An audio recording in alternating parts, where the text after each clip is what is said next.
session, and then we have a special meeting, special council meeting. So we're going to do the work session first. We'll come to order, and we're going to do the Pledge of Allegiance. I pledge allegiance to the flag of the United States of America, and to the republic for which it stands, one nation, under God, indivisible, with liberty and justice for all. Clerk, will you do the honors and call the roll? Yes. Councilmember Rodanaki. Present. Councilmember Mark Bean. Here. Councilmember Dave Gaddis. Here. Councilmember Jody Shirley. Not here. Okay. Councilmember Rita Swope. Here. Vice Mayor Glenn Gunn. Here. Mayor Joseph Manzo. Present. City Manager Lynn Reeves. Here. Finance Officer Melanie Cruzona. Here. And Councilmember Jody Shirley has not yet arrived. Okay, thank you. Tonight we have one item on the special meeting. I thought the other night we had something else we wanted to discuss on the special meeting.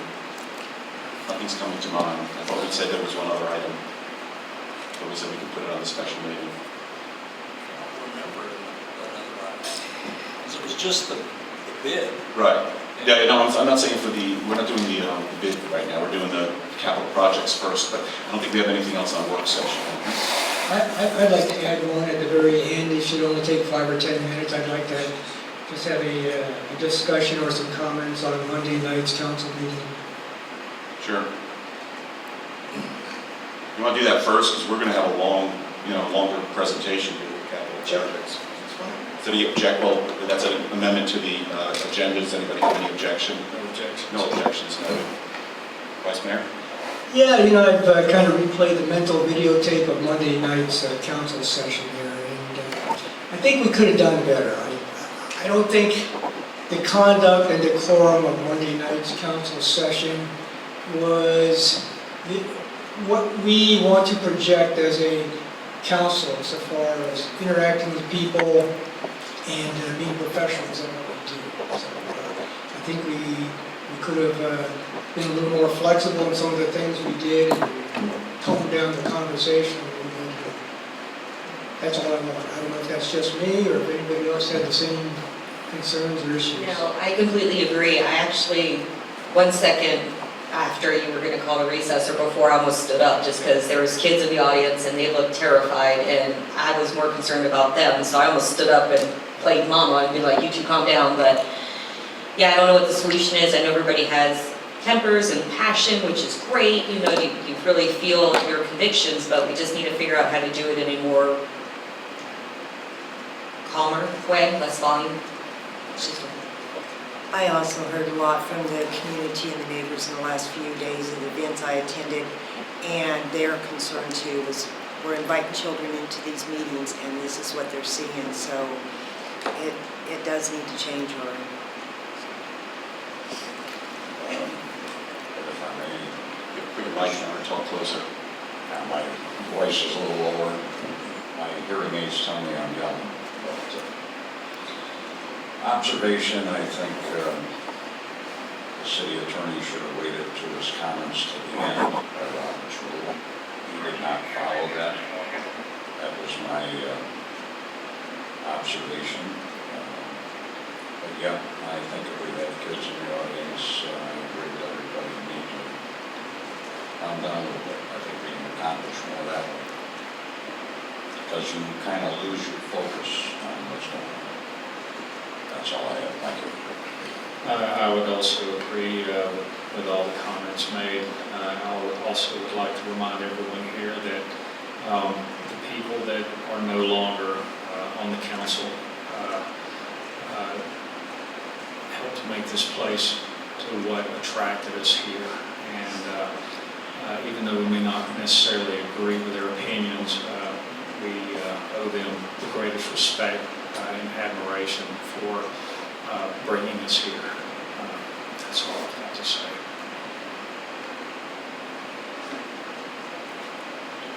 I'm going to go. Then comment. Now have comments from the audience. Anybody else? Right.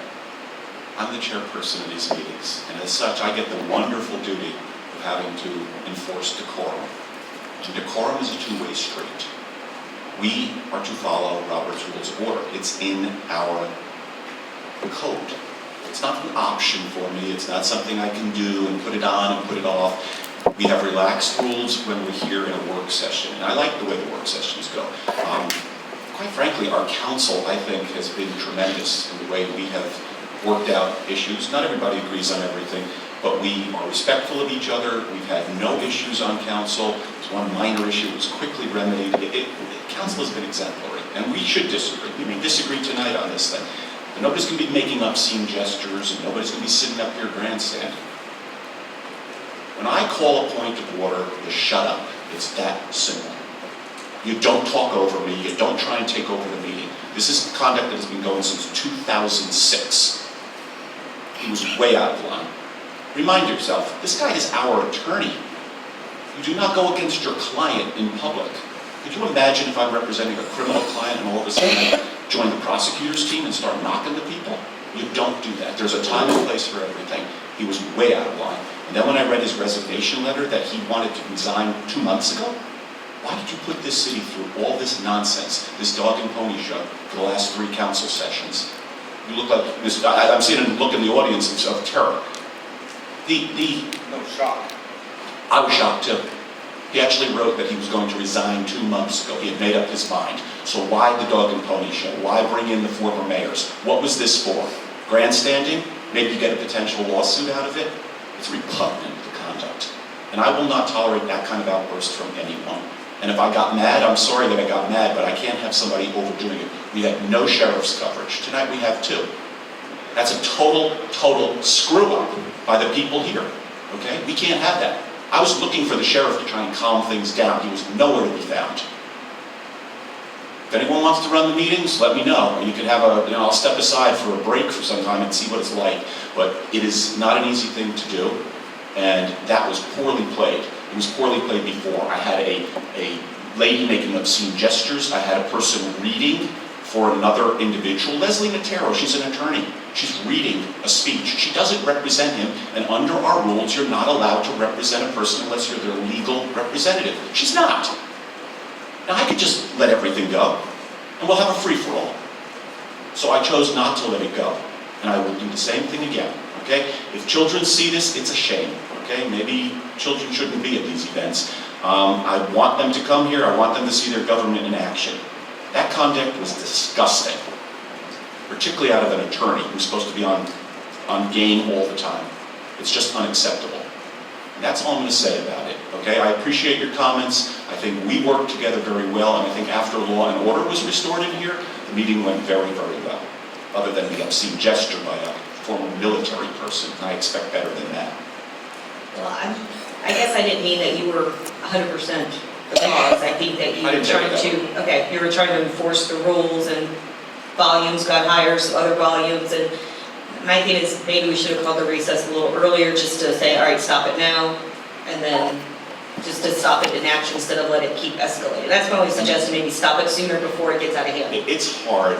Oh, I can It really imagine. is hard. I don't know, one second, I'll get to the audience. It's hard to know exactly when to cut it. Okay, if you remember the first time, I could have cut him the first time on our council session when he had, I'll call it his infomercial. I didn't have to even let him speak 2 minutes. You don't have the right to speak in front of council, before council. And that motion on that day was out for council comments. It goes council, of which Lynn Reeves is considered part of council even though he doesn't vote. So he has the same rights to jump in. And I don't make any distinction between us and Lynn. I don't go council first then Lynn. It's like, just jump in.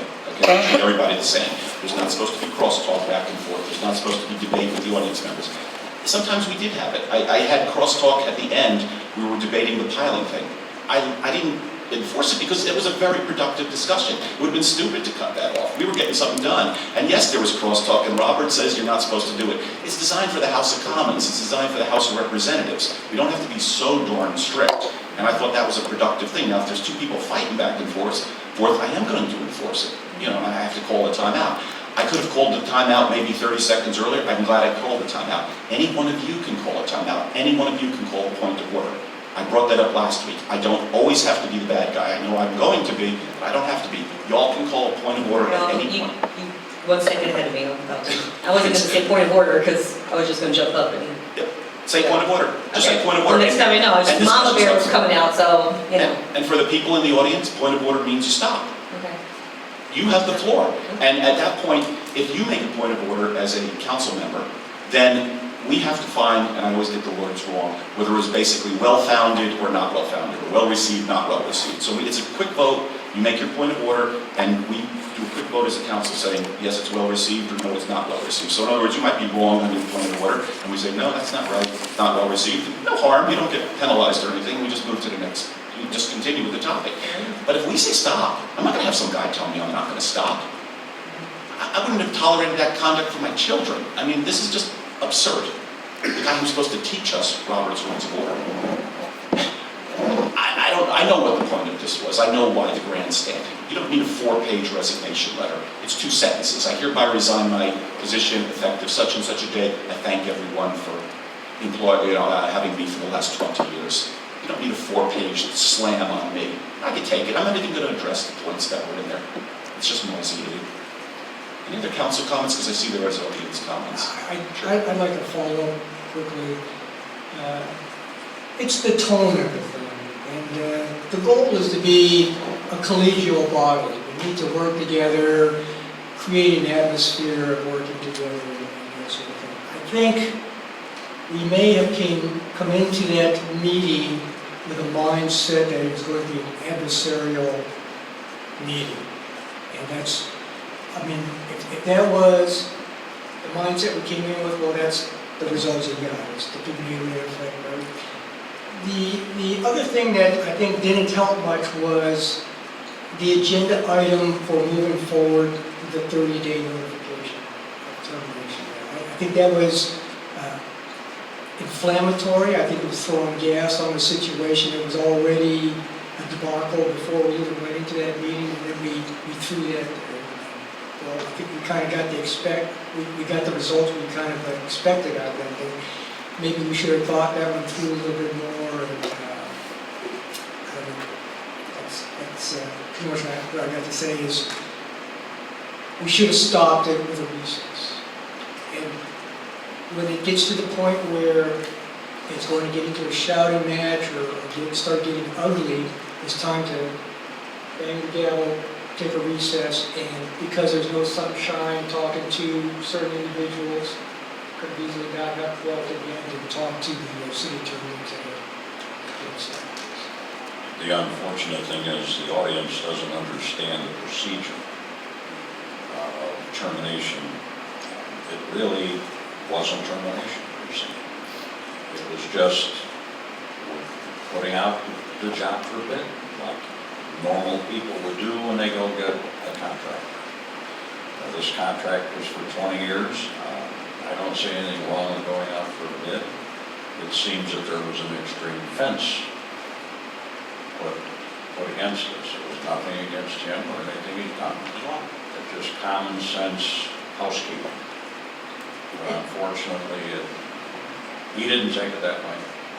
He knows Robert's rules, like I said earlier, and it just got out of hand. But you don't plan for these things, so you try to do it the best you can when you're in the middle of it. So. And I think that my general impression of past years is it's kind of a same old, it's worked, let's just keep doing it, and that can't go on for 20 plus years. At some point you have to adapt and change. It could be a big change, it could be a little change, and we just happen to be in a big change, so. And I don't think that's bad, I just think it's when everybody's in the mindset of medicine we call it the good old boys club, basically that it's hard to break down that wall and start something new, and that's kind of where we're at. So I think we're all in agreement that we're willing to work together, and now that I know, we'll help you out as far as, if you feel it's getting out of control, call a point of order and stop it. And to Councilman Gaddis's point, I had respect for the prior mayors, and I listened to them tell us we shouldn't be doing it. It was, quote, an absolute waste of time, money. Okay? I wonder if they knew they were being used by a guy who already made his mind up to retire a month earlier. That little dog and pony show wasn't for him to stay on. And then on top of that, we had one person come in and say, you need all the help you can get. Well, I don't don't need your help. I reject your help. But I didn't say a word. I sat there and I said, thank you. And so did everybody else. We were most respectful. Because one of the things I ran on was respect for the individuals. I'm not going to respect an individual who tells me essentially go F off. That's what that lady did. That's disgusting. And again, it was a breakdown and I couldn't deal with it earlier because I had no sheriff. And I'm sorry guys, we spoke to the captain about this. There should have been somebody here. I realize people get sick, but I'm not going to hold another meeting unless I see someone in green in the back there. I will call it to order and I will call it to a recess until we get the people here because we cannot have this happen again. That got dangerous that night, potentially. So I called a recess when I thought it was appropriate. Maybe I could have called it 30 seconds earlier. It was escalating. I didn't expect a town attorney to ever do this. When I read that rule, and I read that rule as I was going along, I didn't know that rule at the second meeting. That's why I let him go on and on. I read that rule and I'm like, oh, I'll never have to use this. I'm never going to have to invoke the power to have someone removed from the council hall. Yeah, well, we got darn close that night.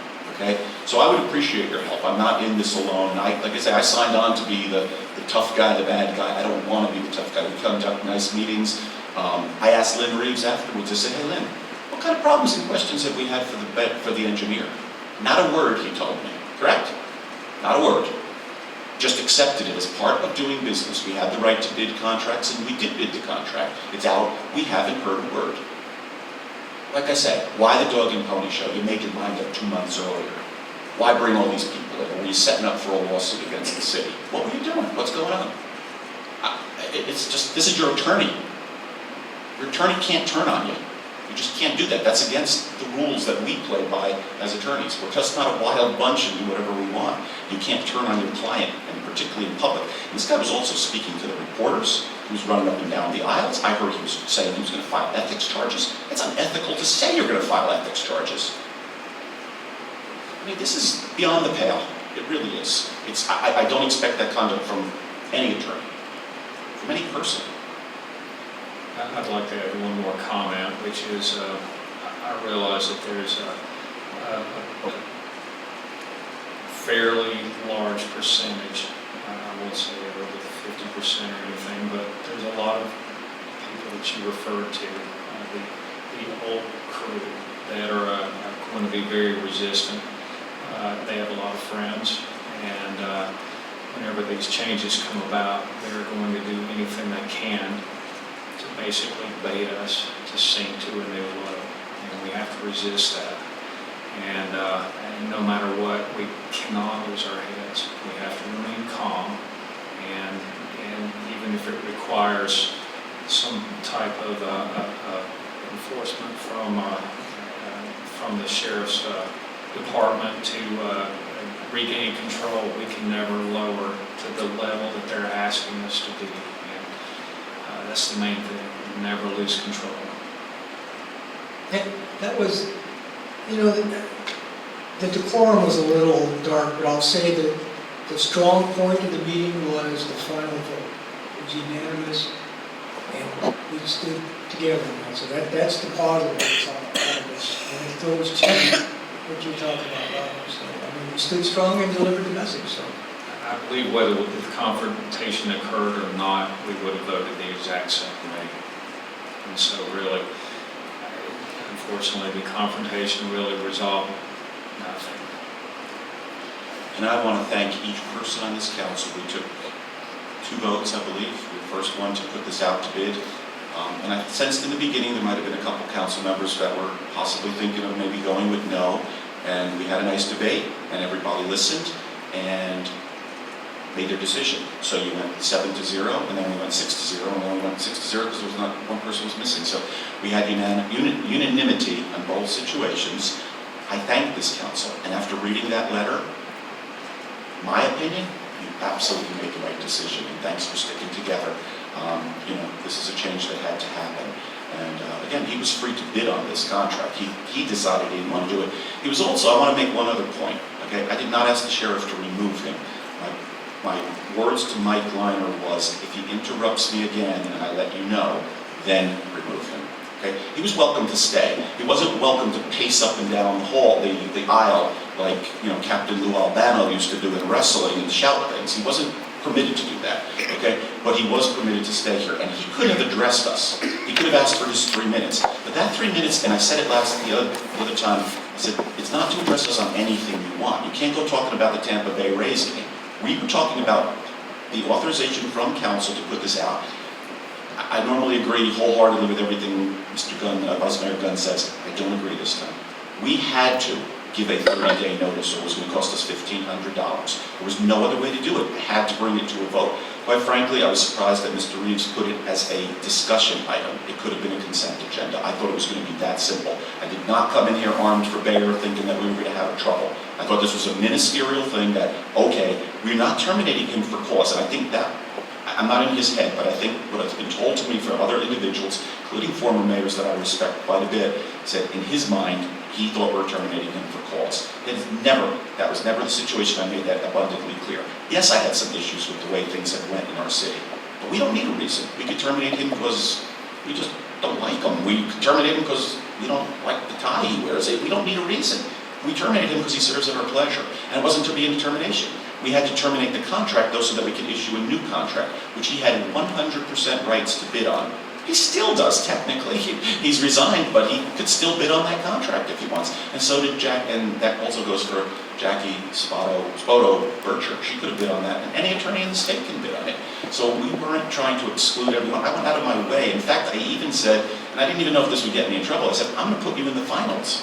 This is like going to the football finals without playing the season. I said, you're going to be one of the people who present, because I thought that it would only be right that the incumbent person who's been here for 20 years would have the right to make at least whatever we were going to do, a 15, 20-minute presentation to us. I couldn't have bent over more backward. And I'm sorry if you thought this was a Supreme Court appointment for life, but that's not what the contract says. It's not what our charter says. And that this whole uprising was not unnecessary. And then you go to find out he already made his decision a month before he started it. So again, I ask, why?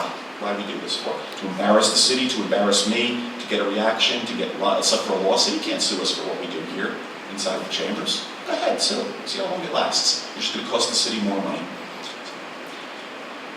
Citizen comments? Sure. Yeah, Mr. Reeves is sliding by this. But it looks pretty comfortable. Vance Goy, 102 7th Street, Butler Beach. I agree with Councilwoman Aki. I actually myself was intimidated. The first thing I did was when the stuff started occurring was I looked immediately over to the kids, and then I actually started texting sheriffs, and there's a record of it saying that there was a problem and we had no officer here. I actually text them as soon as I noticed there was an officer. There was no officer here. Before the council meeting started progressing, before anything erupted, I did reach out to them. My question to the board, I have two parts. My question to the board, or actually, maybe you would know this, Lynn, are we allowed to, as the city, I can't say as the board, but as the city, to not hold the meeting until an officer is here? Because what happens if all of them were tied up on a call for some reason, an unforeseeable reason? I mean, are we allowed to not have the meeting at all, or just hold up until they get one here? Or We've advertised the meeting, you're either going to hold it. We could adjourn it, though. But we can could adjourn delay it? We'll start it on time, and we'll bang the gavel and adjourn it until somebody shows up. Listen, we sit here, and this is one of the worst laws in Florida, okay? We sit here completely unarmed, and from what I understand, there's people in the audience that are carrying, and that's illegal, okay? If you're carrying a concealed weapon, you're illegal right now, even if you have a license. You cannot carry here. I have to leave my firearm in the car. I don't go anywhere without it, particularly with what goes on in this city. So I just have to have this, okay? I can't have it right now. I'm counting on those two guys in the back right now. And you know what? They're 30, 40 feet away from me. So I put myself at risk. I put my life at risk, and Virginia Beach is seriously on my mind. So if I'm going to put myself at risk, you darn well better. And you know what? Not only me, I care a lot about this council. And I've said it. You're not going to attack my council. You're not going to attack my city. Okay? And nor the employees who work. I've been fighting to get security in here. I want to make sure that we're safe. And if there's no sheriff here, that's what I'm going to do. And if this board wants to, if the council wants to overrule me and not have that recess, good, then we'll do it. Okay, we'll have the meeting without the sheriff. But please don't come back to me and say there was turmoil. Okay, I don't know when it's going to raise its ugly head. I have no idea. It just comes up. I thought that was going to be a ministerial motion, quite frankly, something we had to do. And there was no way to do it in private. Again, thank Florida. It's not like we can meet privately and say, okay, let's just do this. In retrospect, we probably should have just built it into the original motion when we did the thing out and just give the 30-day notice. Did that answer your question? Yes. And then my second part that I wanted to make a comment on was, I was actually still upset over it the next day. I had a meeting with the city clerk, Patty, and when I came out, I found him here. And the first thing I did was get on the phone and... Who's him? I'm sorry, the former attorney, city attorney, Marina. I was nervous, and I got on the phone and I called the mayor on the phone and said, he's here, I'm scared, I'm gonna keep you on the phone until I get to the car. And that's the honest to God truth. I don't like aggression. Now I, as an adult, was in fear of safety issues. I don't think we should be subjecting children to that. So I am wholeheartedly, as a person who worries about children all the time, think that we should be putting some safeguards in place to not only be protecting the council, but children or anybody who walks through that door. Thank you. Thank you. And Mr. Hansen, 1 second. I just want to note too, the next day I got 3 hours of sleep that night. That's how upset it made me that night. And I can't function on 3 hours of sleep. It's not enough. And I spent 45 minutes speaking with Captain Liner the next day, and I think he pretty much took away from there that this is not going to happen again. And I see that he's delivered tonight, and he's done a great job now. And tonight we got, we don't have a real controversial thing, and we got good folks in the audience, but, I remember she wasn't councilwoman at the time, she was citizen, spoke, there was an issue, and she's with the old board, and she came in front and she said, respect is a two-way street. I remember her standing around here, and you know what, it is. So, if you can tell me to go F myself, I think I handled that one pretty well. We can't have that, okay? We just can't have it. And if we tolerate it, it will happen more, and I'm just not going to let that happen. So, do our best to control it. A lot of it, I gave reminders to the citizens, and, that goes for council too, but our council has been exemplary. It's been one individual, our attorney. So, Mr. Hansen?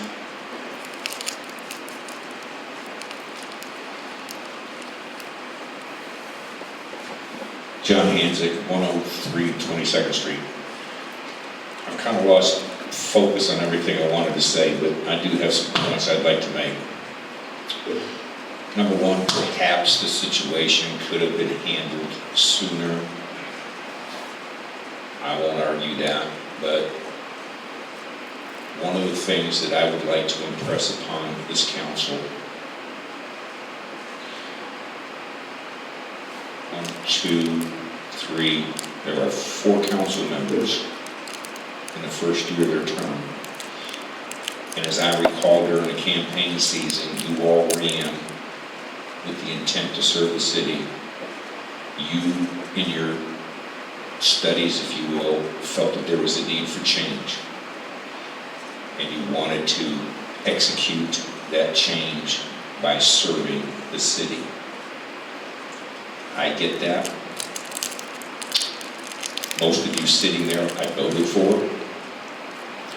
Irregardless of that, I think this council is trying to do its best for the best interests of the city. So, I have your back. After Monday's meeting, an individual who will remain unnamed gave me a homework assignment. I did it yesterday, and if you're not aware of it, the city attorney, this is not his first rodeo with this city in trying to overpower the city council. A resident wrote a letter to the editor to the Bee back in 2006 and took that council to task, but more importantly, took the city attorney to task. He has done this in other cities. I haven't been able to do more investigative work. You all know that he and I had a dust-up back when the mayor was Ms. Natoro. I, according to Robert's rules, was justified in my point of order because the motion was improperly read prior to the vote. The vote was taken, and all that was said was it was approved. Didn't give an effective date. And the attorney called me out, and then he tried to disallow my experience, my decade of experience as a parliamentarian. And I'm going to tell you from being in the military, if I know what I'm talking about, it's not shooting from the hip, it's shooting from here. But the one thing that I learned really hard and really well was be honest and forthright. If I don't know, admit it. But go find out. Your credibility is increased and your respect is increased. So, I still say I was right. I probably should have done a point of information. Robert's rules is not specific to government bodies or organizational bodies or whatever. It's a general guideline. And I did go, because I do have a current copy of Robert's rules because of what I do for my organization. Bottom line, I went back that night. And it's not just restricted to the council. Y'all work for us. We voted for you, so any resident, if they're paying attention to what's going on and paying attention to the agenda, they can raise that point. The mayor is absolutely correct. When he called a point of order, everything ceases and desists immediately. And I'm going to defend the mayor on the fact that Mr. Marina should have ceased immediately and not tried to override him. That was grandstanding. And as far as his behavior the other night, because I watched him too, going up and down the aisle, you had grounds right then as the council to terminate him for what he was doing.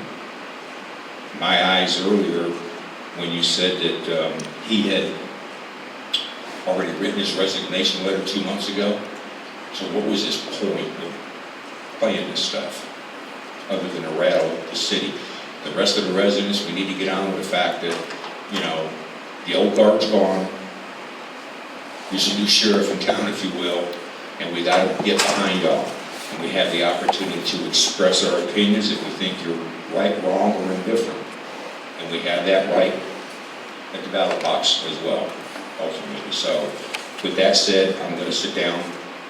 But just like I told Dwight earlier today, when he stopped the vehicle on my street, we talked for a little bit.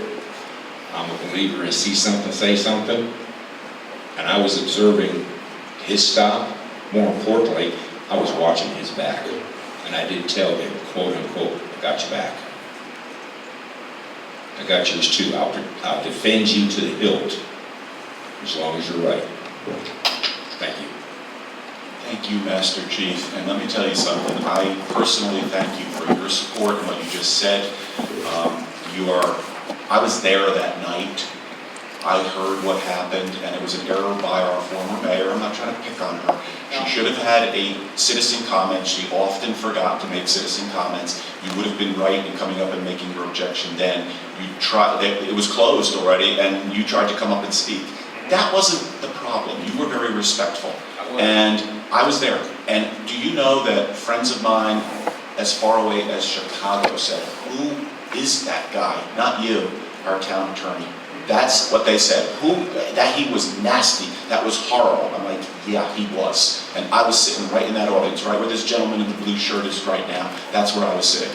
And I saw it with my own eyes and I heard it. That you were treated like garbage that night.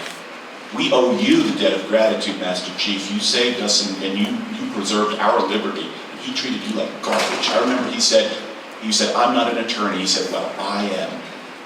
Well, that doesn't make you right all the time, okay? It doesn't. I wish it did, but it doesn't. And that was, first off, there's not even, Robert's Rules of Order is not even supposed to be a back and forth. You're not supposed to question. So, it's supposed to, he shouldn't even been answering. It's that simple. And yes, it does go back to 2006. It's an article in the Bee. It's called Township Attorney, City Attorney Gets a Long Overdue Earful. It was written by one of our citizens, and you can go on the Bee site and pull it up, and you will see that the same thing that was happening that night was happening in 2006. This has been tolerated in this city. And I'm telling you, as long as I'm mayor, it's not going to be tolerated by anyone. I'm just not going to have it. And I will do my best to try and get order under control a little quicker. I'll try and watch the tone if I can, but no one is going to sit here and be defiant like that with me.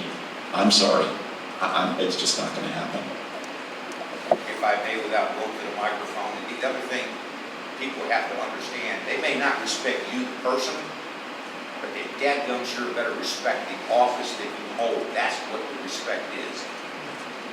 And I know Lynn can vouch for this too, from his service in the military. It's not the person you respect, it's the rank. The person earns the respect by how they employ the rank. Thank you. And I said to Lynn Reeves afterwards, Lynn and I don't see eye to eye on a lot of things.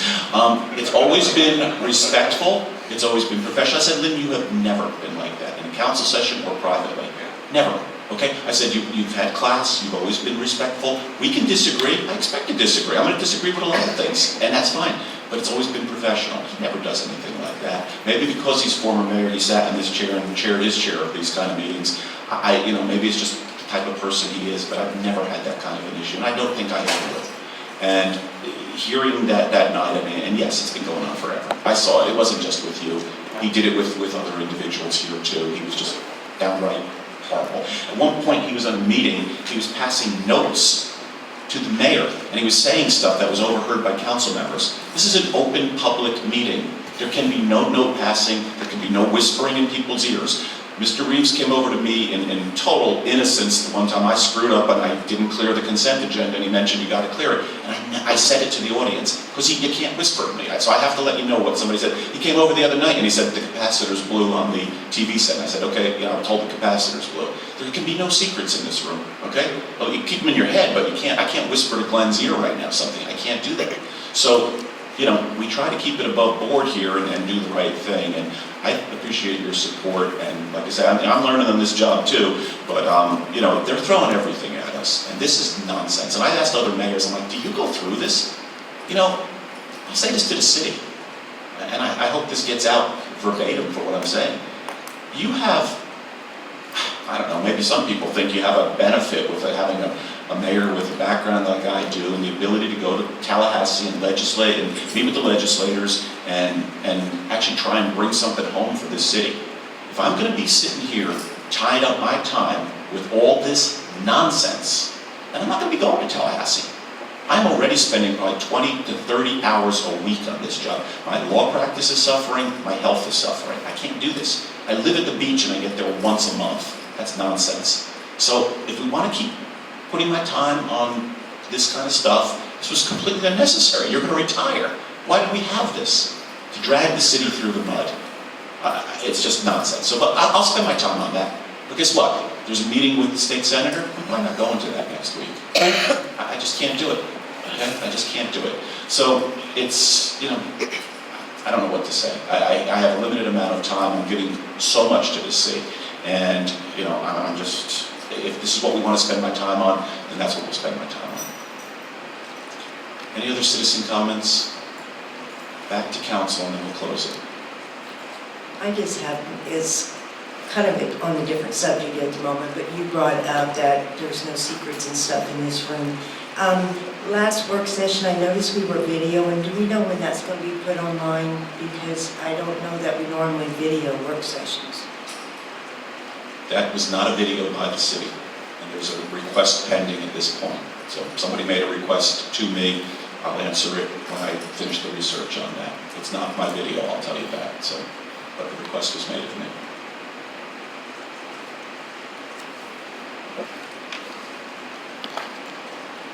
Any other questions? I'm going to close this. Mr. Gunn, you had, Vice Mayor Gunn, you had the topic, so you need to close it. Oh, let's move on. All right, thank you. All right, so the next thing that we're going to do, this might take a while, the discussion of the capital projects and Marina budget for 2019-2020. This comes to our finance officer and Mr. Reeves, who actually presents it to us, so I'm not sure how you've handled it, whether you want the finance officer or yourself to do the presentation, but I will turn it over to both of you at this point. Yeah, well. Mayor and Council, you got a packet that we've given you. Also, I passed out tonight a spreadsheet that the Vice Mayor and I have worked on for, I don't know, Vice Mayor, a couple months, and then we refined it a little more. But we took all your evaluations, so I'm going to start with that. We took everyone that submitted. The only person that didn't was Mayor Manzo, and he told me he was going to do it after the fact. So then we took your scores and came up with a ranking. And basically, if you look at the first 5 check marks, those are all capital projects that flew to the top of the ranking that were most important by the council members. And in the survey we did recently, the residents also, those were the top priority, the stormwater and curbs and stuff. So the ranking system actually worked pretty good. There's a couple other projects there. If you go down to, on the first sheet, it's like the 5th thing from the bottom. That's in the capital projects fund this year, Bayside Park, because we submitted a grant, and I'll talk about that a little more. And then there's some funding for the boat ramp. The rest of these things, for the most part, are savings programs for future things, such as the roof of City Hall, painting of City Hall, new carpet, replacement of equipment, and things of that nature. And then there's a second sheet that we tried to put a year on, and if you look in the yellow column, actually the one to the left, there's 2. If you look in the yellow column, we tried to look at the years that these items would probably be executed in the budget as far as the equipment, boat ramp repairs, whatever it was. So you've got those 2 things to look at before I go through the line items. I would ask the Vice Mayor if he's got any comments to explain better the second sheet. I think the second sheet was meant to be a sanity check for tying the strategic plan to the capital improvement plan evaluation and the budget. So, and I think what you'll see is they kind of do line up. I think everything is in agreement there. I think probably there could be some adjustments. The 2 that I picked up on after the last meeting was the Marina and the 5-year street lighting installation plan.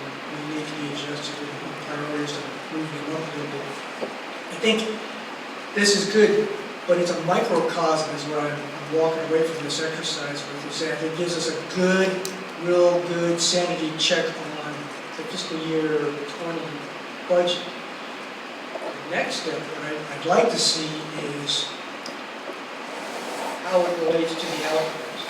We've kind of got a spend plan for this year, and we go into it with a certain amount in reserves for the city, in the city budget. If we subtract this year, what's it mean for the out years, and kind of map out the projects in the out years past 20 and see how that spend plan works. I mean, that's kind of the follow-on that we're engaging. Okay, if you flip to, this is the second sheet in the packet. I'm showing it on the overhead, that's why I'm up here, so the audience can see it. That's my main reason for being here. I'm just Lynn, what's the title of the sheet? Because I can't see it. It's a capital projects fund. Yes, 008. Yeah. No, next sheet. One more. Are they not in order? Is this one? It looks like this, it's got the blue. It's budget appropriation capital fund, budget 008. Yeah, that's right. You got it right there. It's the next one, right behind that first blue one you picked out. See the blue? So there? Okay, it's right behind that one. That's it. This one, okay, thank you. Okay.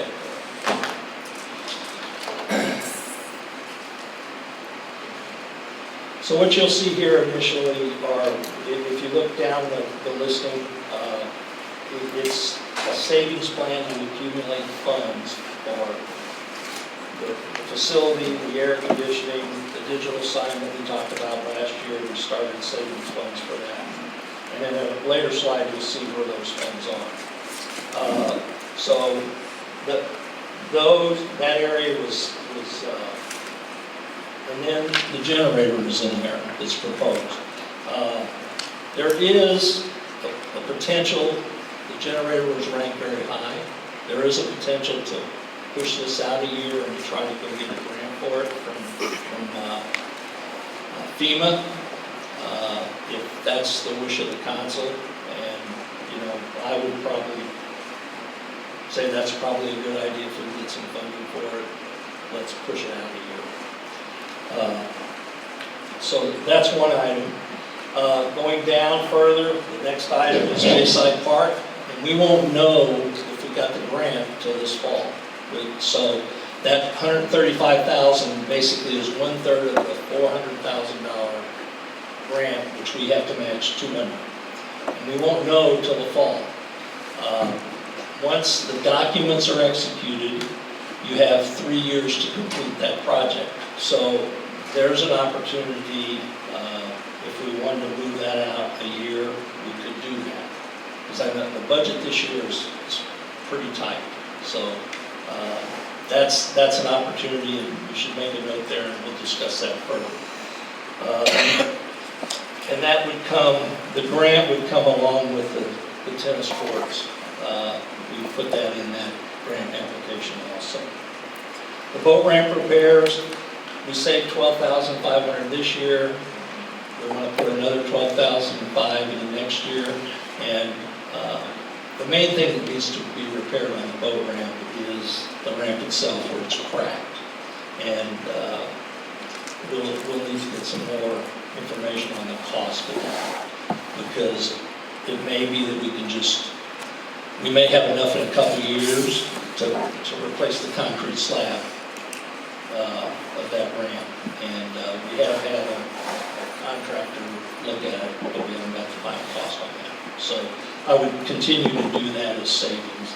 And if we get the opportunity, if it comes in under what we got saved, then we'd go ahead and do it. Because it is, for the people that live at that end of town, that use it, they know what it looks like.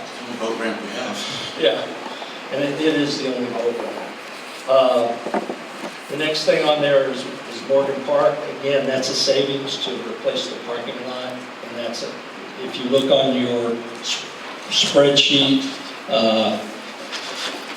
that's something that's out in, I forget what year it is, but it's several years away before we actually commit that. So we're just putting a savings together so we have that money when it's time. And I have a question. Do you mind me interrupting, or you want to just go through it all? Okay. I have a question for you. When you're saying you're putting savings away, are we restricting these funds? Because what I don't want is one big pool of money, and then it kind of gets mushy as to what it was actually targeted for, and then we use it for something else. So when you say, okay, we're saving, for example, 22nd Street Bridge replacement, great, we want to accumulate funds for the ultimate replacement. Do we keep those separate within that fund and say, okay, this is the bridge replacement fund, and we don't go tap it No, for something else? no. That's how it's set up. It's mainly so we aren't being tapped, as an example. As you go down this list for a truck that's going to cost us $40,000 in 10 years, we've got the money, we've been saving it and holding it away, so we don't have a hit on the budget of $40,000 the year we need to buy it. So that's what we've done with many of these things. So that would be the same situation. When we get to street resurfacing, we doubled that, and the main reason is the streets in the Bellevue Estates Island, the work that should have been done on those probably a couple of years ago wasn't done because of the underground project. And there's no sense paving if you're going to possibly tear it up. So that's why that is raised to a significant level of $120,000. Now, as we go down further, again, the repairs on the bridges and replacements, those again are savings accounts. This year, 22nd Street's it's gonna cost us about $10,000 to repair based on the bridge report. And just actually yesterday, I got a scour report, and I'm looking into that. I'm gonna have an engineer look at that a little further, because if what the scour report is telling me, we may want to look at trying to accumulate more money and possibly replace it at some point, sooner than later. But I'm going to have an engineer look at that further. So that's the first page. Before you go, I mean, if we do all the pages at once, whenever, I don't know if there's comments on this page, so I'd like to interrupt you if you don't mind. Turn it over to council, see if they have questions on this page before we go on to the next, because if not, we're going to be 3 miles down the road and going back to the first one. So does anyone have any comments or questions on the first page here, what was just presented? The only thing I have is a comment on 22nd Street Bridge. I think we should look into that. That was, we did some work on that a number of years ago when you knew fairly new, but let's see, 15 years ago we did some work on the underside, and the weight on that bridge was diminished because of the condition of it then. So looking forward to the report that Lynn has, because that would be a significant outlay of money. You estimate it? I've got it right now programmed in the budget for at least $500,000, and it could be more than that. But How many years do you think you have left on that? well, that's why after I saw the scour report, the scour report that was sent to me by FDOT basically gave me the option of doing some preventive maintenance in the water, but the total number in that amount was like $300,000 and some thousand, and I'm like, wait a minute, if I'm going to have to spend $300,000, we may need to look at it sooner. But their scour report really talks about if we had a storm. I know what you're talking about. I'm not sure everybody does in terms of what scour is. Could you just please define? Well, it's the deterioration of the pilings, and basically what happens is they get smaller and smaller, and then they could move. And that bridge, the way it's built, it would seem to me that how it was built at the time, that was probably how they built bridges. They built it out on the pilings, out actually in the water. So that's what's causing a little bit of the problem. The bridge itself, the minimal repairs that we have to do is $10,000 this year, is basically patching up shown rebar where it's broke loose or something, so that's not a major thing. So where you have accumulate funds for repair, you're really not accumulating that, you're actually going to spend. That should be corrected, right? Yeah.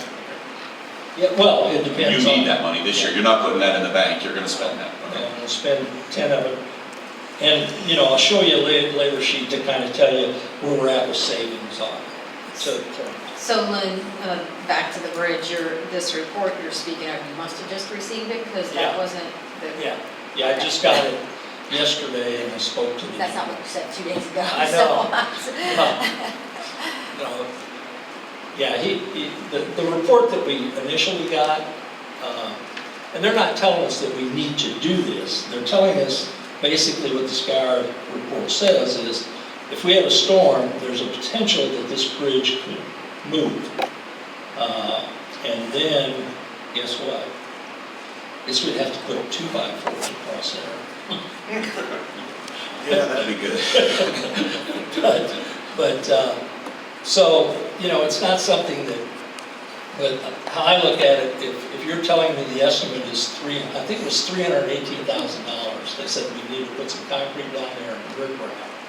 If you're gonna spend $318,000, I wanna look at what does that bridge cost to replace it and take those piles out of the water, because that's what I would suggest we do with it, and put them basically behind the seawall.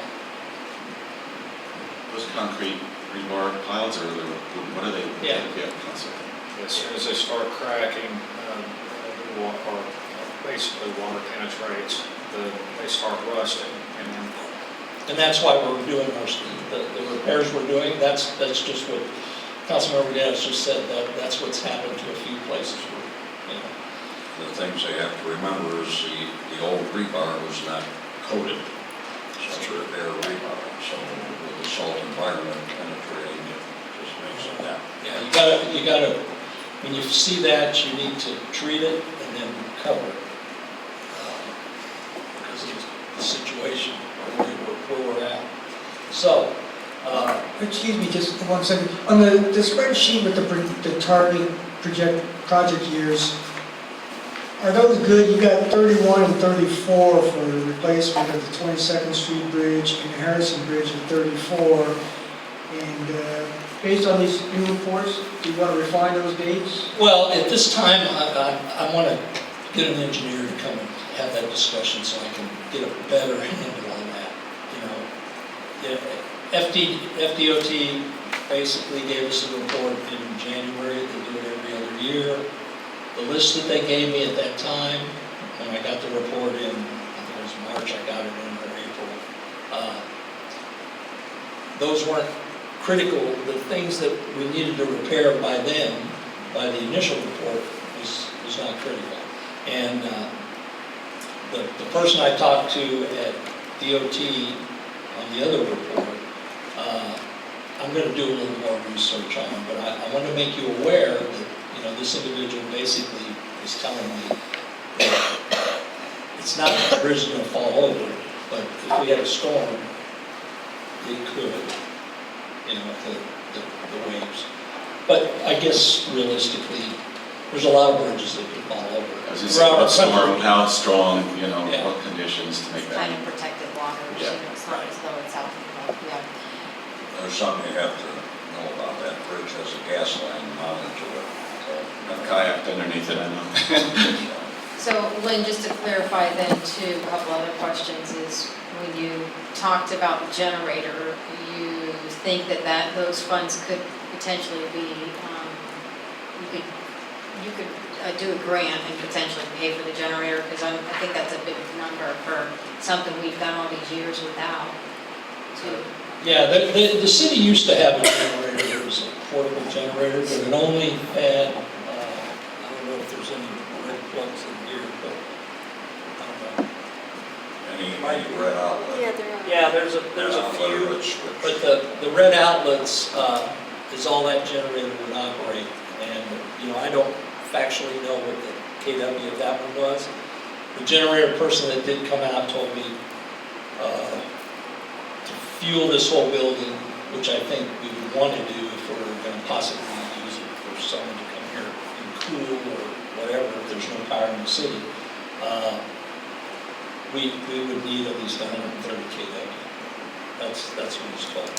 we currently have no generators whatsoever, is that correct? No. Just to give the new council some information, there was a proposal back in '04 when the new building, not this building, but another one was designed, it would have had a generator, but it was knocked out. when they decided to redesign it and build this. When they built a Taj Mahal, something has to be cut.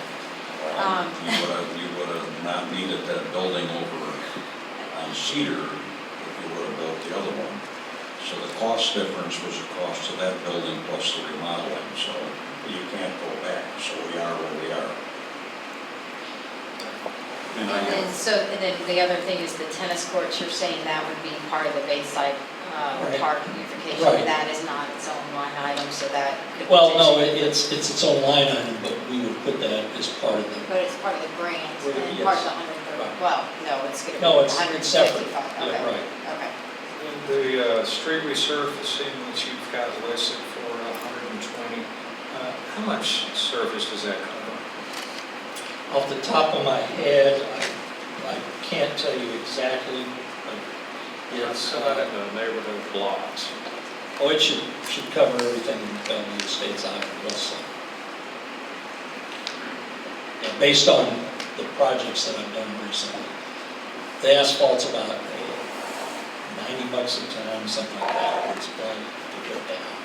And do we have anything provisioned right now for curbs on these streets? Yes, yeah, you'll see that on the next page. No, okay. But I had something, Lynn, you and I have talked about that house on Donato right before 22nd on the west side, the one that was tore down. It's now an empty lot. Would it pay to do any improvements on the drainage since there is no home on that lot going out? Raise that. You're talking about the The outfit. cap lot, Pardon me? cap slot, I think. Yes.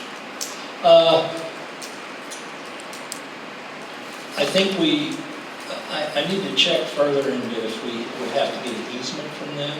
Well, they have an easement, it's on the, Yeah, we'd have to have that discussion with that homeowner to clarify that.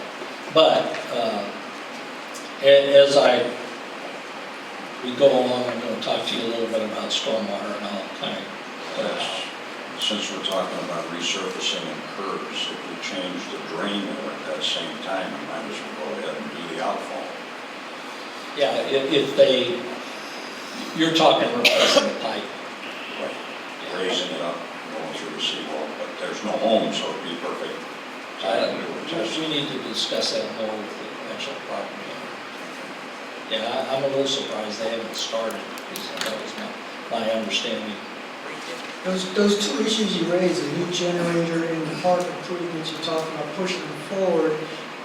Is that the consensus here? We're going to push them into the next year? I'm I'll great with speak on, that. I'll speak on it after you're done. I like the idea of a new park, but I also know that we've got some really crappy streets right now.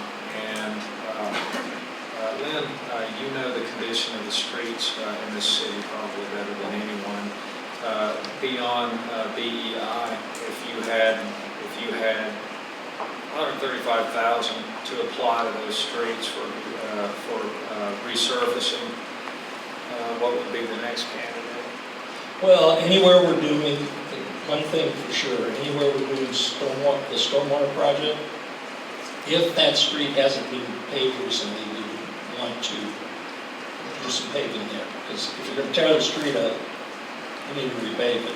Now, is there any budget in the stormwater repairs? I noticed some of the streets already got resurfacing, I think first down in that. First and second. So has any of that been budgeted in the, It's part of how the city has set up the street resurfacing, valley curbs, and stormwater is, they're separate, but it's really one project. And so what we've done, First Street, Second Street is already been resurfaced. I guess to your question, probably the next area would be parts of Belle Isle and some parts of Hibiscus. Those are probably the worst outside of where I'm talking about for the underground. and I see, Pretty bad. yeah, I see But you've got. there again, I don't think you would do that if Harrison goes forward with the underground, Yeah, you wouldn't spend your money until, yeah, that's. Right, exactly. And I see tennis courts is not part of the park beautification, is that correct? well, it's part of the grant application, Oh, but it it's a is. separate entity. It's separate, Right. okay. One last thing on the generator is, I see the preparedness and the safety, health priority of that thing. If we push it into the next year, is there a alternative or mitigating strategy? We've discussed this before, maybe just. Well, we could, I think everybody knows as well as I do, we could try to work something out with a rental company to at least get a portable if there was a storm coming. But I think we would have to be very proactive in obtaining that because, and I need to find out a little bit more about what that KW generator was that was here. So, but it would only operate certain things, basically plugs in the wire and the lights. Okay, so that's an action item then Yeah. to Yeah. investigate Right. mitigating strategy for. Yeah, because we have a transfer switch in the building, but if we went to a new generator, that would have to be replaced. I'd like to know exactly what size generator we would need to get by this year. Yeah, I'll find that out. I'm gonna jump on here. I haven't had a comment yet, so I want to make, people are on their third, I haven't had one. So, as they say in music, let's take it from the top. And I'll tell you why I couldn't vote and prioritize this. Because I couldn't understand what some of this stuff was and what it was actually going to benefit. So when I see something like pave the streets and there's no detail, so we don't know what streets are being paved. So to me, it's not, I don't know what the priority is, and I don't know how that priority would sit with me. There's 40 streets in this city, not just BEI. And I want to make sure that everybody gets benefited equally with our capital expenditures. Taking it from the top, we start with facilities. And the roof, you're saving for the future, I don't have a problem with that. The HVAC, same thing. New digital sign, okay, I wasn't here, but I did read the newspapers. And I remember people coming to this I don't think too many people from this council, but they came with like torches and pitchforks when we were talking about digital sign. And I don't know why we're revisiting something that the residents have like wholeheartedly spoke out about. Well, you're talking about the digital sign on Gulf Boulevard. Yeah. This is a digital sign for this building. Because I understand, but the residents said they didn't want a digital sign because it ruins the character of our city. And before we start expending capital in that regard, I don't know that that's something that people want. That's a hard one for me to vote for when I knew they just didn't want that sign. well, it wasn't that they didn't want the sign, they didn't want it on Gulf Boulevard. They didn't care if it was here. They say that? What I got was, not necessarily they wanted digital, but they did want something that they could actually read from the screen, is what it was. Yeah, this They was didn't like the discussed idea last year. of bright red or bright green or bright yellow, dot LEDs. They wanted letters they could actually read from the street, and that was pretty much all I got out of it. Mayor, just to give you some insight, there was a digital sign of pretty good size on the corner, and that was the objection. That's exactly what Lynn said. So the thing was to take a look at the digital sign out here. And then for the meantime, what they did is change the letters in the sign, the letters, color. I just wonder, in this digital age, that are people really getting their information driving by in 2 seconds outside the building when we have the ability to text people, email them, get them the information on our website, so many other ways that, I just wonder is the validity of the sign that, something that we want to spend, what is it, $40,000, I think it was project for. So, I'm just, and particularly when we're going to we'll get to the parks in 2 more pieces here, but I'm not in favor of shorting our parks. We only have one really accessible park here, and if we want to be the premier city that we hope to be, premier cities have parks. Premier cities have nice parks, and I can't subscribe to the idea that every street in the city has to be repaired and perfect before we spend money on the parks. I don't want to do that. We have to give the park a little bit. Okay, now maybe, I don't remember ever talking about $135,000 a year. I was on the Parks Committee at the time, and I think the talk was about $400,000, but I remember standing here convincing the council to at least go for the grant, and the deal was, it's it's a 50% matching grant, so we spend 50, they spend 50, and my question to you at the time was, how low can we go? And I think the answer was maybe $30,000, $40,000. So if we have to short the parks, let's at least make a minimum contribution, get our 50% match, and keep these parks, or keep this park in particular, really pretty, because it's the only one we've got. And again, I think that some of the families are hoping that we keep it that way. Well, the lower, the less, the way the grant application works for land and water conservation and FERDAP basically is there's certain amenities and it's scored by points. If you don't put those amenities in there and you don't have those things, then you're not going to even get the grant. So the grant was based on a partial of the master plan that was done for the park, with moving some things around, and that was submitted, I think in February? February, March. So, you know, if you start diminishing what you put in that grant application, you're going to get nothing. That's how. But our expenditure isn't 135. If we get the grant as you put it in, it's going to be 50% of that number. Well, I'll get to audience after we finish council. So it's going to be 50% of that number. So it's 135, but up top we would see 67 or so. You'd see a credit if you get the grant. So how it works is you have to pay the money up front and then you get reimbursed. So you have to show the 135 as an example, because I split it over 3 years, because you can do that with a land and water conservation grant. 200 of that will come back to you if you get this grant, if they approve it as submitted. Right. So it's really 200 to us, and I just want to make sure everybody's aware of that, as opposed to, I skipped over the generator, but we're coming back to it. The generator's 150 out of our pocket if we don't get a grant, and right now there's nothing on the table for a grant. Again, why I couldn't vote for it, I didn't know what the kilowatt capacity was. I don't know this whole strategy of trying to keep the full building operative. Now, the council did direct at the last meeting to, if the power was on here, to utilize this as a relief station, because that didn't happen last time. We want to make sure it does. But if the power is not on, then we obviously can't be a relief station. It'll be just as hot in here as in somebody's house.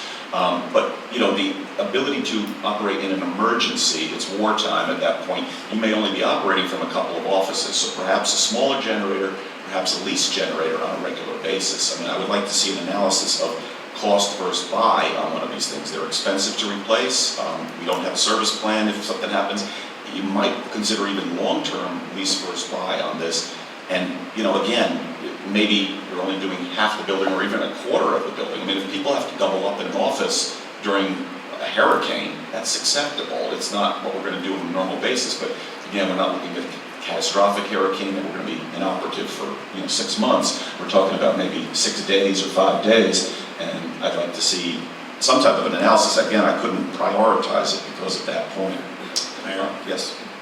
What you can do is put a new switchgear out there, okay, and a junction, which could be used in the future in case the generator we put in fails. Leave the existing one you have.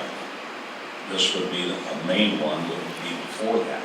And then we could try out, if we do have an issue here this year, next year, rent a generator or reserve one that comes in a semi that can run for about 3 days without fuel. So after the hurricane, and we get permission to come back, they can plug it in and fire up the entire building. That's fine. I mean, and I think You can do that maybe at a cost of $6,000, $7,000. Exactly. And it's not wasted money. you could do that indefinitely too. And I mean, I totally agree with you, Mr. Reeves. This is something you can't call when the hurricane warnings are posted. I mean, this is something we have to do now and commit to it. I mean, it's coming. Your expense budget's coming up next. Add that in, because if we don't go the purchase route, which I'm in agreement, 150,000 is a lot of money. It's a huge portion of our capital budget here.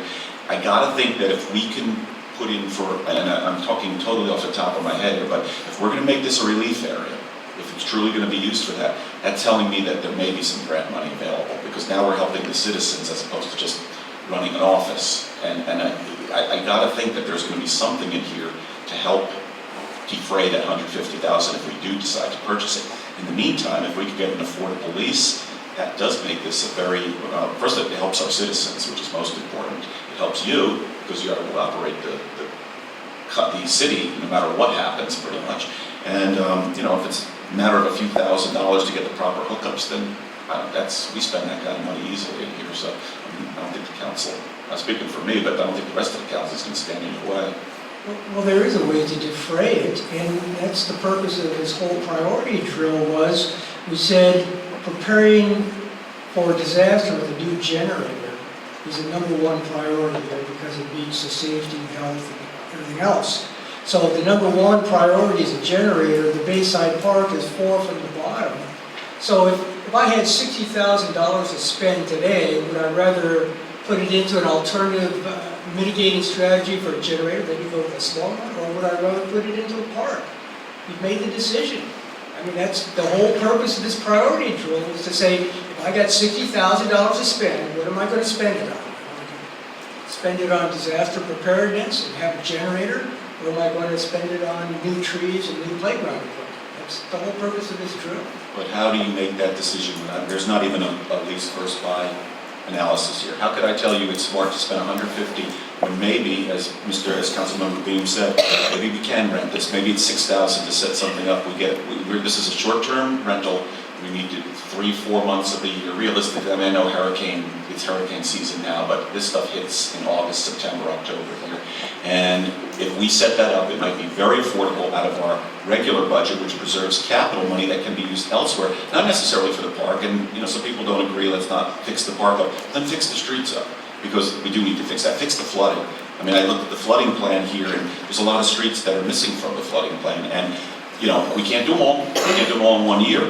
I know that. But believe me, the citizens who are sitting there going, well, why not my street this year? They want to know when they're going to get this. So it goes back to the strategic plan and the long-term planning, because we kind of have a shell of a strategic plan, but we haven't hammered out all the details here. But this is where the rubber meets the road. We have to kind of do it. And, I don't know how to vote for something when I don't know, do we have an alternative? Yeah, it's number one to keep this building going, good, then lease it, maybe.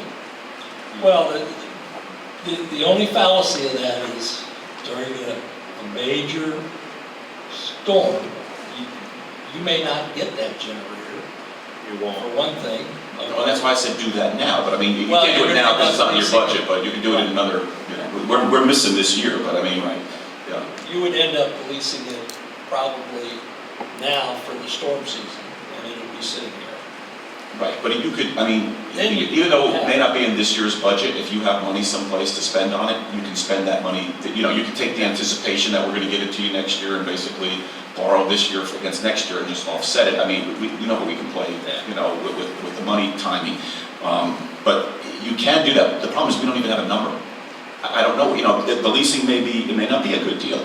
I don't know, but I know there's companies, because I Googled it and I found a couple ones that will send you that tractor trailer. But yeah, you can't wait till the day before, of course, and no one's saying you should do that. But I think that's the analysis that we have to have, and that fulfills number one priority of keeping the people safe and freeing up $150,000 that we may be able to get a grant on. I mean, that's the other thing. We spend $150 this year, and then, oh yeah, hey, we could have got a grant. We could have got 30% of that paid. We just blew $50,000. We can get that money back. That's what I'm recommending to you. We'll just move it a year. Give them a chance to look at a Look into mitigating it. strategy. And meantime, though, let's seriously, I mean, I'm speaking for me, but I think that we seriously want them to consider leasing something and maybe having some coverage for this year. Because Well, at I'd say, yeah. minimum, leasing what we're geared for. Yeah. We are already Yeah. set up and have the switch in place. I So agree. we're I not agree. leasing that, but we're Why already set up. don't we put some money aside for the transfer switch and the hookup? We already have a We have transfer something. switch and hookup for a smaller generator, so we I wouldn't go already smaller, have. I would go the whole building. Right. Let's let the experts look Yeah. at it. I mean, we're jumping right to specific. Okay. I mean, I've been down the road on this stuff a lot in my career, and you're better off going with the whole building than you are with part of the building. Just going through the rest of my stuff, the parks, I just said, I spoke about them, so I think we do the analysis in terms of, well,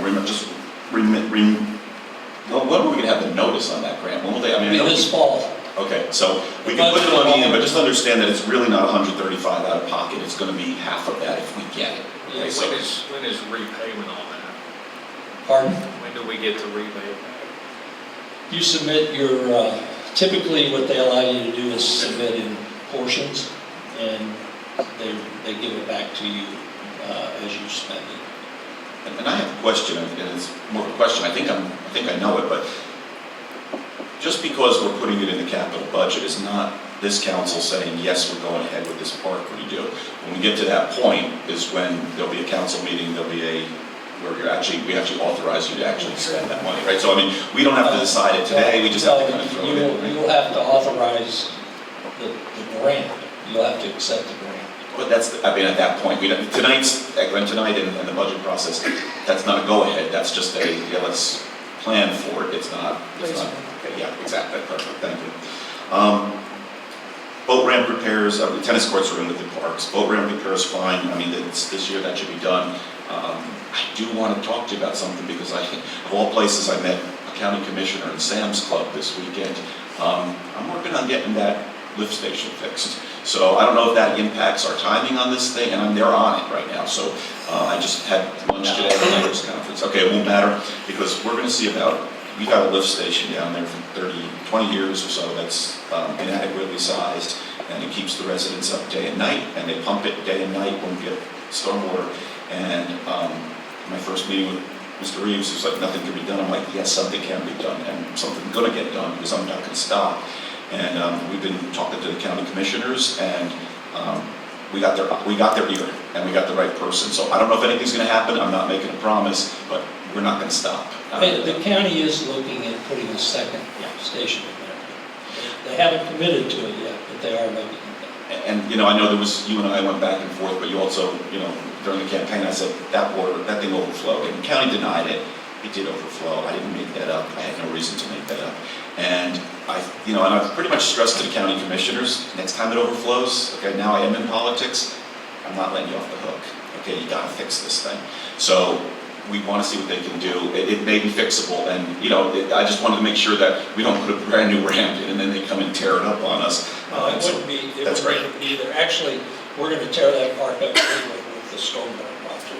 Okay, yeah, I saw that. Just a quick insert, when you talked about that with the county, did you tell them about the electrical distribution from Gulf Boulevard to that pump station as well as the one on 22nd Street? I did not, and this was not a formal meeting, this was a Sam's Club meeting in the thing, but then I spoke to one of the county individuals today, because this person assigned it to one of the individuals, and they're on it. In fact, I got an email before I came here, and I didn't have a chance to open it. So something they're starting to talk about it. So it's no guarantee we're getting it done. It's going to be millions of dollars, but at least we got somebody's ear.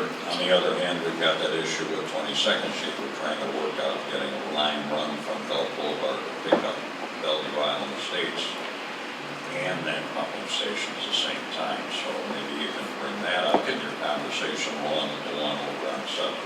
To do this without violating sunshine, is there a way you could either give us a briefing on that, or you can't give it directly to me, right? Because even though I'm going out on behalf of the city, give it to Lynn and maybe Patty.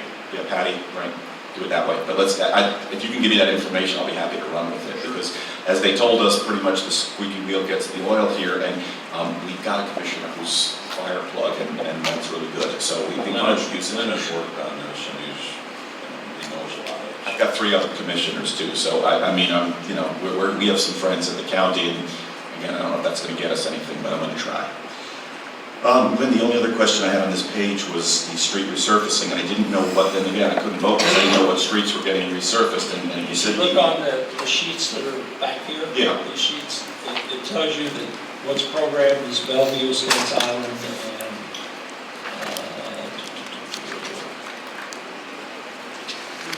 yeah, that's your backup pages that give you a little more detail on the out years. We can go through them individually if you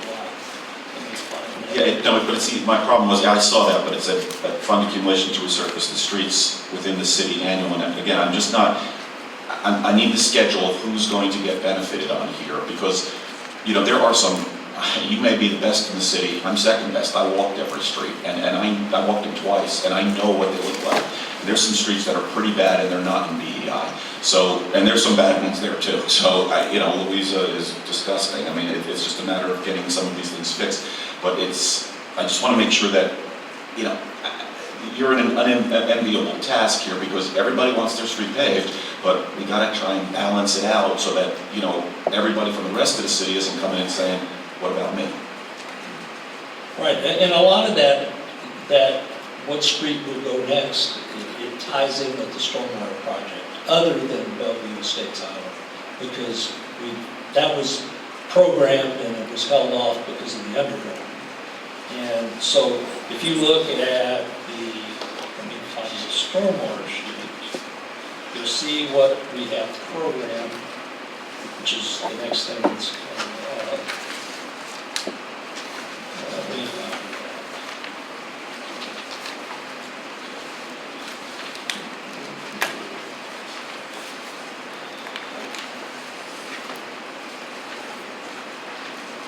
This kind of goes to that microcosm thing. We're looking at this budget year, and it would be a huge beneficial kind of thing if we had it mapped out for the next 5 years, where we could say, okay, the street resurfacing, it's chunked out into 5 different parts, streets 1 through 5, 6 through 10, whatever, in what years and how much we're going to spend, and what the spend down is for the reserve. I mean, that's the next step in all this, but I mean, that's... If you look at the stormwater projects, next year 7th Street is part of it.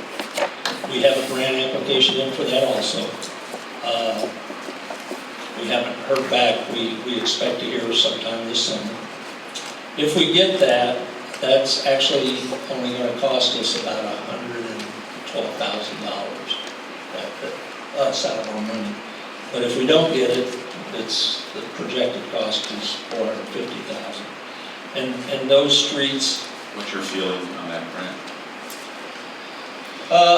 Right now, I think it's 50-50. I think and it's all, I have a better feeling about the Land and Water Conservation Grant because of their point system. I could have guessed that. You know what I mean?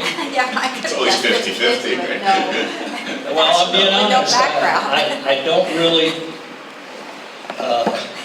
how they come across, see with like the Land and Water Conservation Grant, you accumulate points. Well, I can look at that point sheet and say, well, I better put that in there because I get some more points. So I can elevate that.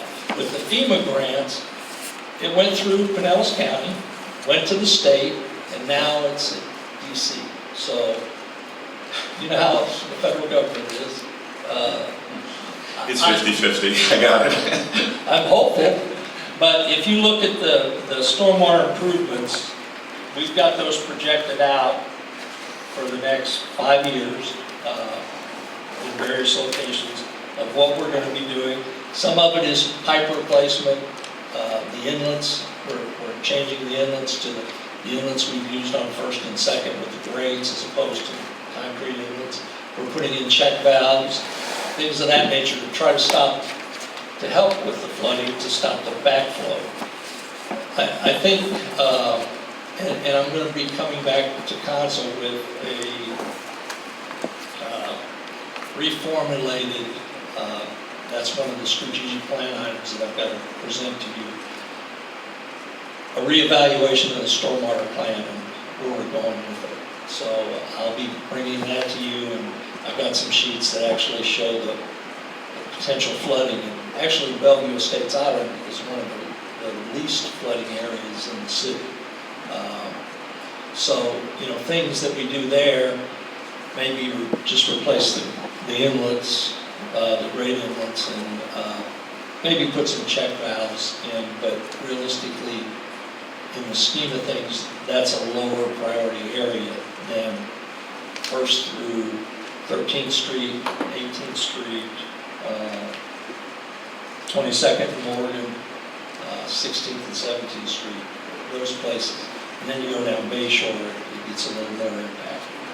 And to the Vice Mayor's comments, though, I have to totally agree with them, and I think, Dave, correct me if I'm wrong, I think Dave Gaddis said it during his campaign, that we should have that plan where we could look out and tell a resident if they, when their street's gonna be repaved. And I like that so much, I took a little of that and I used it because I think that would be fantastic. Because again, we're gonna pass this and we're gonna say, okay, these streets are getting done. And then the other folks whose street didn't get done are gonna say, well, what about me? When's my street gonna get done? When's my flood water gonna get done? And I can't agree even more strongly that I think we need to have that information for people and say, listen, given normal years, given, no tragedies or anything else, here's the way it's going to go down. I don't think you can project that out. I mean, it's projected for 5 years. I mean, the street paving, other than special circumstances, it is projected with the stormwater projects. So if basically what you're saying, I can't say today, okay, and I'll use Harrison as an example.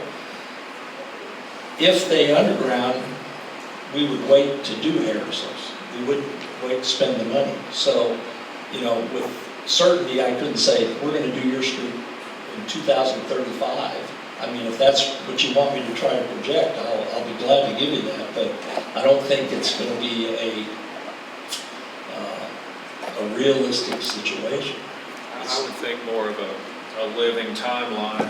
Yeah, it's a This is living- where we start out with, and as things slide and get rearranged, you update it every so often because people are really, they're honest about this stormwater There's stuff. so much information. And the one thing I think that is deceiving on the stormwater, and I've said it over and over, is that we're not gonna fix the flooding. We're gonna slow it down, we're gonna repair some pipe that might need to be repaired, but this is not gonna stop the flooding. It's not, and just like your words were, the 22nd Avenue or 22nd Street, they don't have the flooding issue because it was built later than those properties on the south of the light that are lower. They're built lower. There's nothing we can do about that. So as we have high tide and a lot of rain, even these check valves, they're going to be stationary. They're not going to help stop that water from coming. And I highlighted that because I thought that, you'd sent out the thing about check valves, and I'm like, these are sunny day check valves, they're not rainy day check valves. And I just want the citizens to understand, as Councilwoman Shirley just said, we live on an island. We all knew that when we bought here. You're gonna get flooding. It's just part of the game. We actually are pretty good compared to some cities, I think. You just have some cities that flood in just a moderate rain. We're not so bad, but we're working on it to what we can do. But no one should, and we need to make sure that I think that we're clear with the citizens that this is not a panacea. You're not going to sit home and go, oh, we've got 6 inches of rain coming in the next 2 hours. Yeah, we're going to be fine. Yeah, maybe not. It depends on the time. And That's that's it. what we want to do. It depends on the time. Where we put the check valves in, when the wind is up and everything, and the tide is up, that water's not coming back in the street anymore. Where if there's no check valve there on those streets, that water is coming back in the streets. Now, if we get a severe storm, it's equilibrium and it's going to stay there, but when the tide goes down, it's going to go away. But I don't think it's going to be as much water because you're not going to have the additional impact of the high tide. And that's been the major concern of a lot of people. As an example, we use Belle Isle. That was an area that the water was getting knee deep when it was high tide and it rained. Well, since we put the check valve in there and disconnected from the county's drainage system, it's on the side of the road if we get a little bit of rain, or some rain, but the tide isn't in the street. And that's what the goal of the whole stormwater plan was, because as Councilmember Shirley said, it's not the fixer. The only way you're going to fix that is tear down a bunch of houses and build these stormwater plants. So let's apply the 80-20 rule. Only about 20% of these projects soak up 80% of the budget. I'm looking at 4 things here: stormwater improvement, street resurfacing, valley curbs, and the 5-year streetlight installation plan. And we're talking about $2,700,000 right, over the long term. 400, I mean, if we just concentrate on those 4 items and map those out, so we've got some project timeline in the out years, 5 years. Let's not concentrate on the whole thing, but just the high value items. We can start projecting some of this stuff out, get smart about it, and start answering some of the questions the residents It's have. probably not a bad idea to map out what our realistic expectations of those improvements are also. 4 or 5 items. Because we don't want to paint this picture that it's going to fix the world. Yeah, exactly. Not going to happen. It's not gonna happen. Mr. Reeves, we've been going for an hour and a half. I'm going to ask if council will give me a point of privilege here. I could use a 5-minute break. Maybe everyone else can, and we'll come back, because we're going to be here for a little while longer, it looks like, and that's okay with everyone? No I objection? did have a question on funding on the storm when we come back. Okay, you're first up, how's that? Okay. 5 minutes, 7:05, you want 5 minutes, 10 minutes? 5 to 5. 10 minutes, 7:15. Okay, we're back in session. Thank you for that point of privilege, and Mr. Reeves, I turn it back over to you. Although, I'm sorry, Councilman Shirley had a question, so. Yes, well, since we're talking about storm, we're going back to the subject again. Funding, I've mentioned this a couple of times, and the consideration of adding a storm fee to water bills to offset some of the costs of the storm, and kind of pull some of it out of our tax dollars and put it back to the residents who are benefiting directly from it. The only point I would make on that is, it's my understanding, and I have it sitting home, that they have a series of heavy-duty water increases coming through for us, and it was all approved by the county. And I think our water bills are going to be going up. So I don't know if we want to add to that fray, but my understanding is that there's significant, and I know I have it because they got it approved. So our water bills are going pretty high in the future. They have a big increase. I just know every other municipality has, I have 2 properties in Largo, right next door to us. One's Clearwater, one's Largo, and both have a stormwater fee that's added to my water bill. It's nominal, but, it does offset some of the cost of this maintenance costs. I mean, we're dealing with deferred maintenance that no other council has dealt with. So we're getting bombarded with repairs and maintenance that they just keep getting pushed down the road. And, the money has to come from somewhere. Unless we're willing to raise taxes, I don't know how we come up with it. What's nominal, $5 a month? I think I pay $20 every, it's $10 a month, $20 every water bill. That's a deliverable under the strategic plan, goal 1, objective 1, update the stormwater management plan and seek a sustainable means of funding. So that's something we're over. Yeah, and I brought that up to the council over 2 years ago about starting a stormwater fee program. And I think I've even brought it up, not to this existing council, but to the council members last year. Because, you're not going to get a great amount of money out of it, but it's going to help in the long term. And maybe if we would have had it a long time ago, we would have had it accumulated, but typically they're minimal, 10. There might be some out there that are $12 or $15 a month, but it's minimal. Yeah, because it actually may save up for 10 years from now when we have to do it again, Right. to update our fixes, or to finally fix our fixes, Right. So what's the lead time in getting something like that moving and in Well, play? I think you'd have to talk to the attorney, but I think you'd have to pass that in the ordinance. I think so. Right.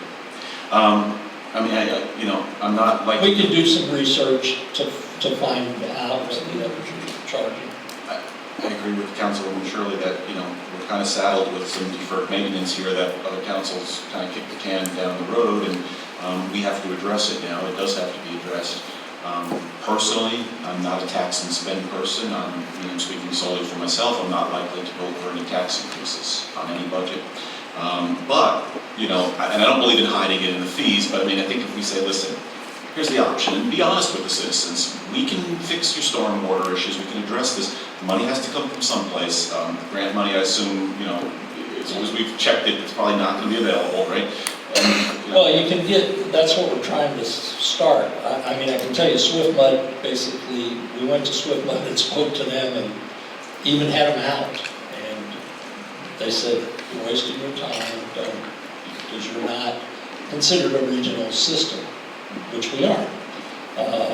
So, their money stream was not available to us, so we opted to do this FEMA mitigation grant and see where that goes. So my plan is to, when the cycle comes again, put the next street in. Just keep putting them in. I know Kyle will hate me for that, but, because it's a lot of work to put them together. He's done a great job with that. I do think, though, if we're honest with the citizens and say, listen, we can address this via fee. I think the other thing, Lynn, is that, maybe it's not something existing. I hear other cities, and this is what I'm talking about, the lobbying stuff, and I'm the representative, I'm willing to take the ball and run with it, but again, I have a limit to the time, and I'm not picking on any one particular thing, but I'm spending a lot of time on a lot of stuff that probably I don't have to spend time on, I probably shouldn't be spending time on, and if I could free up for that, there's other people that are going right to their legislators and saying, I want money for this. Okay, and craft it however you have to, but bring home some money for us. I haven't even met our legislator. In fact, I'm talking with Jennifer Webb, who's not our representative. And like I said, send Dick DeSigli around once in a while, because we've never seen him. Okay, we need to see our rep, and if I have to, I'll go to see him. But we can make proposals to these people. What I understand is you might have to do it 3 years in a row, or 2 years in a row, but eventually they almost give you some money to just get rid of you. And that's fine. I don't care if I have to be a pest to get some money for us. Let's craft it however we have to. You might have to tie it in with something else. You might have to get creative. But, let's bring home some of this money. Tallahassee's got some money, and they're going to give it to St. Pete. They're going to give it to Clearwater because they're in there fighting. And, we can be one of them in there trying to fight for some of this. In the meantime, be honest with the citizens. If they are okay with a fee, and do it. I think we have to be honest and I think feedback from the residents is that they object to being taxed or having their taxes increased just to go into a reserve fund. But if you can show them, hey, look, we're obligating this money towards these specific projects with this specific timeline in mind, they won't push back. That's the feedback I get. One of the state, again, one who's not ours, very bright guy, said people don't mind being taxed if they know where the money's going and they see some results from it. And I have to agree with them. I think if you say, to what you're saying, Vice Mayor, if you say, listen, here's what we're going to do with this money. Because if it just goes into a pot and nothing ever gets done, then they're like, okay, you're just wasting it. But if you say, here's what we're going to do. We're going to do these streets. We're going to fix this problem. Then they felt that their money was well spent and they got something out of it. And that's something I could consider voting for, as opposed to just throwing in a big kitty and it pooling up and maybe we'll do it 5 years from now. Maybe we should even advertise to the rest of the city what has been done on the first second. We have. Yeah, We put that out in the city news to try to, hey, this is what we're doing. They're happy down there. I remember. Oh, no, they're happy. They're real happy. They're very happy. Third Street's not so happy, but First and Second are real Well, happy. third's a project that's going out to bid here very shortly. So once that goes out to bid, hopefully they'll be happy. It takes time, and I'm glad to see the schedule finally got started. Lynn finally started this thing. It's been sitting around for years. So, but everybody wants it now, and that's not enough money for that. Well, this goes to that specificity in the out years, not just this year, but you got to be able to show what projects are in the queue, Right. how much it's going to cost, and what the shortages are, where we're going to get the money. So- I'm sorry. Well, back to just wrapping this up, Lynn, you're going to do some research and see how we can Yeah. bring it forward? Yeah, what I'll do is we'll just do some, we'll do a little, I'll get someone to do a survey of the other cities in the area to see what they're collecting for stormwater fee, because, that's a reasonable expectation. and I'll do some research, but I'm guessing it's probably ordinance, but I'll check further on that. I've got to know about it. And if you don't mind, first off, council, I should have done this at the beginning, and we already had audience comments, but since it's a work session, we're supposed to ask if audience comments are okay. Does anybody have an objection to going forward, having more audience comments, citizen comments? I see no objection. Lynn, I didn't want to go too far along and be on page 30, and then people have questions still on page 1, and I think I did see some questions out there. So can I break and take the audience, and then we can move on from these pages? Okay. Yeah, really, what I'm going to do, you've got basically 3 or 4 pages more, and that's it. If you want to, this is the detail to the pages in the front. So, this first section is really the capital. Yes. So, audience, do we have questions? Mr. Hanzig or Ms. Vince, go ahead.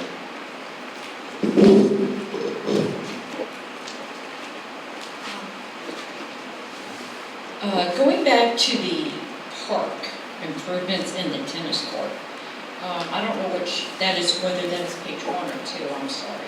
No, it's not. Well, no, this spreadsheet is, they're both the same. Okay. They're just ranked in order. Okay.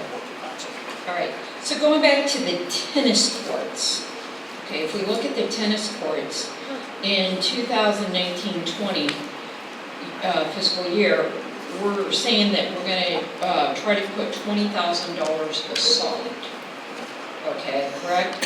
Now, the tennis courts, in my opinion, don't benefit every age group. So I'm hoping that the board will keep that in mind when they decide on things.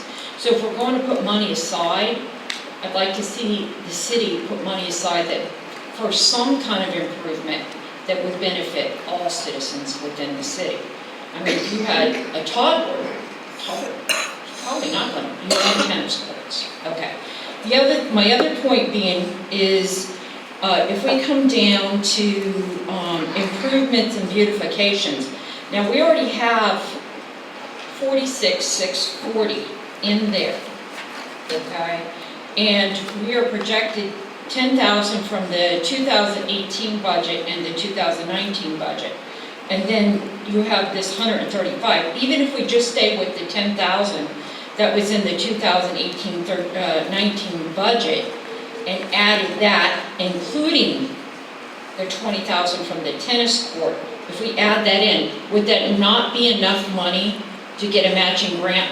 And build my question is, I'd like to see, I have not reviewed that grant, and I personally would like to review that grant. Would that not qualify us enough to get matching funds, and not necessarily to go with this big amount, but go with a smaller amount? We've already got some money put aside, we're already going to put more money aside. So could we not address going for a smaller amount? I think it's a win-win situation for the whole city, really. If I think one of the biggest hurdles that I heard through this whole process is the bathroom issues. We actually have to build a bathroom facility in order to, that's the biggest hurdle we have in order to get these funds. If that being said, do we have multiple bids just strictly on trying to do the bathroom? Could we not try to do that and maybe possibly get some of this grant? There's a lot of questions in there, Mr. Reeves. You want to tackle them? Yeah, you're not going to get a grant for $30,000 with land and water conservation. You're not even going to score on the sheet anywhere. Well, you might score at the very bottom. It's a point system, and if you don't put those certain things in there, you're not going to get even in the ranking. And what they do is, each state gets a portion of this money from the federal government. It's a different, FERDAP's the same way. You have to score well for have to have a high score. As an example, when 15 years ago, a FERDAP grant, you could get a $50,000 grant, small community, but today, very few of them are out there. So it's a different animal. You know, I wrote the grant for Morgan Park, and I wrote the grant 15 years ago for fixing those tennis courts and putting the lights on them. But at that time, the 50,000 little grants were still out there, and we didn't even have to match them. But today, the issue is the state legislature for FERDAP isn't funding that amount of money, because they used to fund it like crazy. And unfortunately, you know, I can show you that if you put it's kind of like the boat ramp, we looked at that. If we just looked at our basic grants, we wouldn't even hit the cut line. So that's the problem with that system. It's a fallacy of the system. Well, then my other point being, if this council decides not to basically go with the grant, Then they're gonna have to. I ask that you all at least consider splitting the money that we are putting aside for the tennis courts to do something for the whole city. And that's because if we don't continue just like we were saying with the streets, if we don't try to cover everybody, I think we're gonna get a lot of grief. Okay, so I think if we could just reach out and try to cover multifaceted projects, I think that would cover the city. That's all I wanted to say. So if you decide not to go with it, and I'm not pushing going with the grant, I'm pushing try to basically reach out for everybody, every different age group within the city and accommodate in some way. Just for the record, we're not deciding on whether we're accepting the grant right now. This is just an acceptance of setting some money aside. We don't even know if we're going to get the grant. When you do have a better than 50% chance of going through, we scored pretty high on the points. I remember the presentation that was made, and I think you felt pretty comfortable about it. But if we get that grant, then it comes before council as a general session item to actually accept the grant and authorize the city manager to go forward with this. Then the Parks and Recreation group and everyone else is going to have to say, okay, here's how much you got. What do you really want to build it on? But you have to stay within pretty much the parameters of what we told them. So we can't start saying, well, let's take the bathrooms out, let's take this out. We told them we're going to build this. We got to stay pretty close. I mean, if you put a horseshoe pit in instead of a bocce pit, I don't think there's going to be a problem. But if you start pulling bathrooms out, what Mr. Reeves is saying is you're not going to get that grant money, and he won't get reimbursed. So that's the deal. But we don't have to decide that tonight. This is just a plate, as Vice Mayor said, it's a placeholder, holding that money aside. Clarify for me one more time, if you put money aside into a reserve fund, And you don't do the project, that's your question? no, my question is that restricted money, or if something more important came up, can you pull that money later on? Well, it's set up as restricted at that point in time for a specific project, but if you decide not to do that project, then the money can be redistributed. I guess my point is if something came up and you said, look, this is more important at this point in time, I need to find some money, can you reprogram that money? I'd have to come to the city council and ask them to. But it can be done with the authorization of the city council, you can reprogram that money. Any other audience? Yes.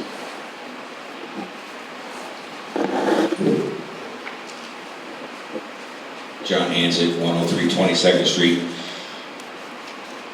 First off, to those on the council who have given me the privilege of sidebars, bringing me up to speed, I'm still basically a relatively new resident, but I'm becoming more and more engaged in what we're doing here as a city, and learning that for many, many years, if you will, there was a quote-unquote status quo. Ain't broke, don't fix it. And we're in a situation now where we're obviously budgeting money to do things, and from what I see, I think it's the smart way of planning it out. I just wanted to say, I think you're doing the right thing. The other thing is about the questions that have come up about information for the residents, and I agree with what the consensus seems to be. People don't mind being taxed as long as they know what it's being used for and they see results. And I think that's honestly what your goal is. That said, for example, the stormwater and paving issues, the curbing issues, doesn't make sense to go in and pave the street and then go in 6 months later and tear it up because you want to put new curbs in, or you got to do stormwater work. And the other thing people need to understand, the work that Mr. Reeves and his staff and the city is doing about, the money for the storm drain stuff, we're not going to prevent a flood. What we're trying to do is control it, but the people need to understand that. It's just like the mayor said, we live on an island, hello? So, that said, one of the things is trying to figure out, once a road is paved, what's the useful life, just like the bridge on 22nd Street. You got a useful life. Once all that work, infrastructure work is done, then you can kind of plan and put in a targeted life expectancy, but it's, if you will, a living document. It's not etched in stone. I get literally scared watching trucks delivering equipment, supplies to Bel Air Island Estates. Because I guarantee you, as a former commercial truck driver, I know the weight distributions and everything else. And I guarantee you $1 to a donut, those drivers do not obey that weight restriction sign. Case in point, one day I saw what they call a lowboy, trying to transport a monster track hoe, and the clearance between the asphalt on 22nd to the bottom of his trailer couldn't have been more than 6 inches. He got across Bayshore and came to a stop. Had he kept going, he would have bottomed out on that bridge. Later on, they came back with another trailer and a smaller backhoe. So I get worried about that bridge one day being damaged beyond repair. And I don't know if there's a contingency plan. What if? You can call the sea beach that builds your temporary bridge.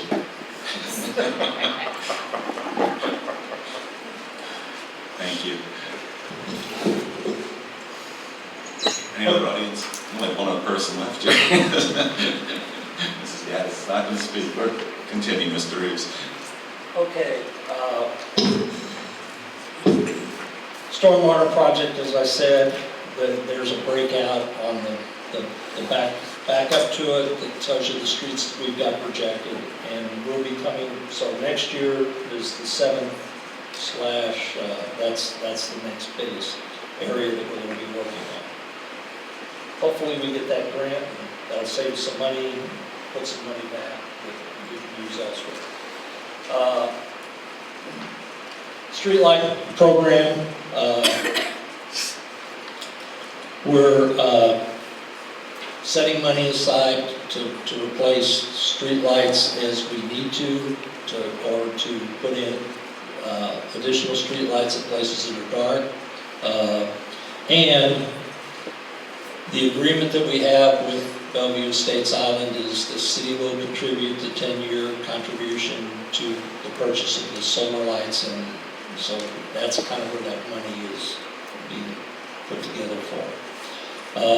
The bridge lighting, the county has told me that if those lights fall over, it's our responsibility to replace them on the bridge on this side. So, out of caution last year, I started saving money for that, just in case. I mean, we were fortunate. None of ours went down during the storm. It was all on the other side. So, yeah, they were all broke from the top that way. So, that was pretty good for us. So, that's what that $10,000 is. The Gulf Boulevard, the seawall, we've done the major repair on the seawall. There again, we want to keep accumulating money to save for the future in case. But the seawalls that we will be looking at now are things like maybe the seawall in Belle Isle Park, if it needs to be redone, or the seawall one of the parks that go through the city. So that money, setting up a savings pool for, that's what that's for. Gulf Boulevard beautification, that project is done as of 30 September, so we're going to get no more money for that. Any questions on those items? I have just one with the streetlights. Again, same issue. I'd like to know, and I'm not sure, are you going to spend the 50,000 this year, or is it just, are we just pooling up money? We're pooling money. Pulling it, okay, so then we don't know really where it's going to go, but I think the same thing, same point that we have, I'd like to know where these things are, because we have dark spots all over the city, and I just want to make sure we're distributing the money somewhat evenly. It's not a perfect world, everybody's not going to get a street light on 40 blocks, and then the next round, somebody may get 10, somebody may get 3, but I just want to make sure somebody's not getting 50 and everybody else is getting 0. No, and the thing that we did talk about, the council talked about was, in the future, if we put in a new street light, or we replace a street light, we're going to put a concrete pole in. The street does have the option to do what Bellevue Estates Island did with the solar lights. They do have that option, and the city would contribute to that. So if I understand it correctly, and I wasn't on council when the solar light, I heard it, I was here, but I didn't know all the detail. You can place a solar light pretty much anywhere, right? You don't need existing electric, because we don't put a backup or anything like that. So if we have a dark spot and somebody wants to cover that on any street, that's an option where the city will fund part of it? Is that the way it works? Okay. Yeah, I would think that you want if the council tells me not to replace it with concrete by solar, that doesn't matter to me. I think it would have to be the whole street. But the whole street, that's what the focus was. If the whole street came and said, we're willing to pay a portion of that, and the city will pay whatever that 10-year total is for a concrete pole, as opposed to a wood pole. Because I think wood poles like $8 and a concrete pole's like $12 or something a month. So over a 10-year period in Bellevue Estates Island, it's about $47,000 that we're going to contribute to that. But the way we'll do it is it's not individual lights, it's a street. You basically have to do the whole street. Okay. But we will put a concrete pole if there's All a dark concrete, spot. yeah. And the undergrounding brought up the fact that we don't have a real streetlight master plan here, and it's coming due. I mean, we're just kicking the can down the road, and it's going to be a huge cost. If you think we're going to replace these lights at the same cost that we're paying now, it's not. And we kind of came up with a methodology about the concrete pole, and or if you want something different, you pay for it.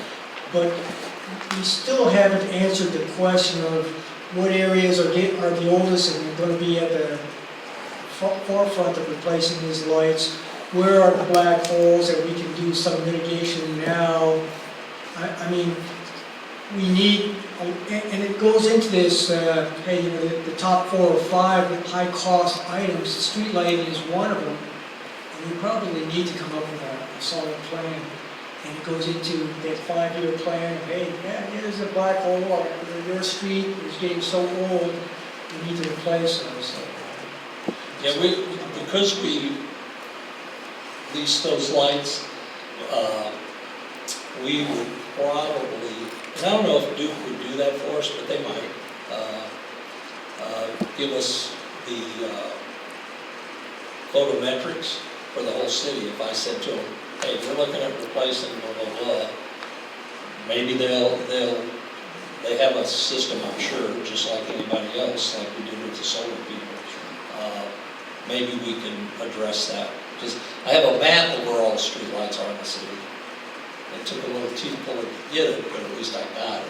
So I know where all the street lights are. If I remember right, when Duke Energy had to go outsource for photometric, but maybe one of the company we used for the solar might be interested in doing something because we've given them some business. Yeah, Judy. Possibly. Yeah, maybe Jag would do that. But we'll pursue that. So that's what those costs are. If you go to the page that says, proposed capital improvement expenditure projects functions. This is more equipment. This looks like this. It should have been the next slide in the first few pages back. This one. Yeah. No. Is it there? Yeah. Yeah. Yeah, it's that. That's the start. So, for the most part, just to give you a quick, this is savings plan to replace stuff throughout, whether it's painting, the buoys, the Z-More, the ATV. This is the project plan to replace this stuff, and it's got an end life to it. So if you look in the very first column, currently of all these items on this page, we've got about $81,000 set aside to save when it comes time to replace it. As an example, and I'll just use the middle of the page where it talks about a ATV. We've got 2 more years to save for it, and then we'll buy it, and then we'll start the process over again. But at this point in time, that's what we're doing for the exterior painting. The buoys, we've got 6,500 in there right now. We've got almost 10,000 with next year's money, and we're gonna have to spend that, because if you look at the buoys along the shoreline, I think we have 1 or 2 left. Not in Bella Shore, I'm talking the north end of the city. Are we responsible for Bella Shore also? No, Bella There's Shore. nothing there. Huh? There's nothing there. Well, they opted not to put it back in. That's my understanding. And we've got boats that are, I remember hearing, oh, yeah, the boats know where the limits are. They don't know what the limits are. They're getting dangerous. So, we're gonna look at putting our buoys back at the north end of town, basically from a little past 19th Street north, and remarking that.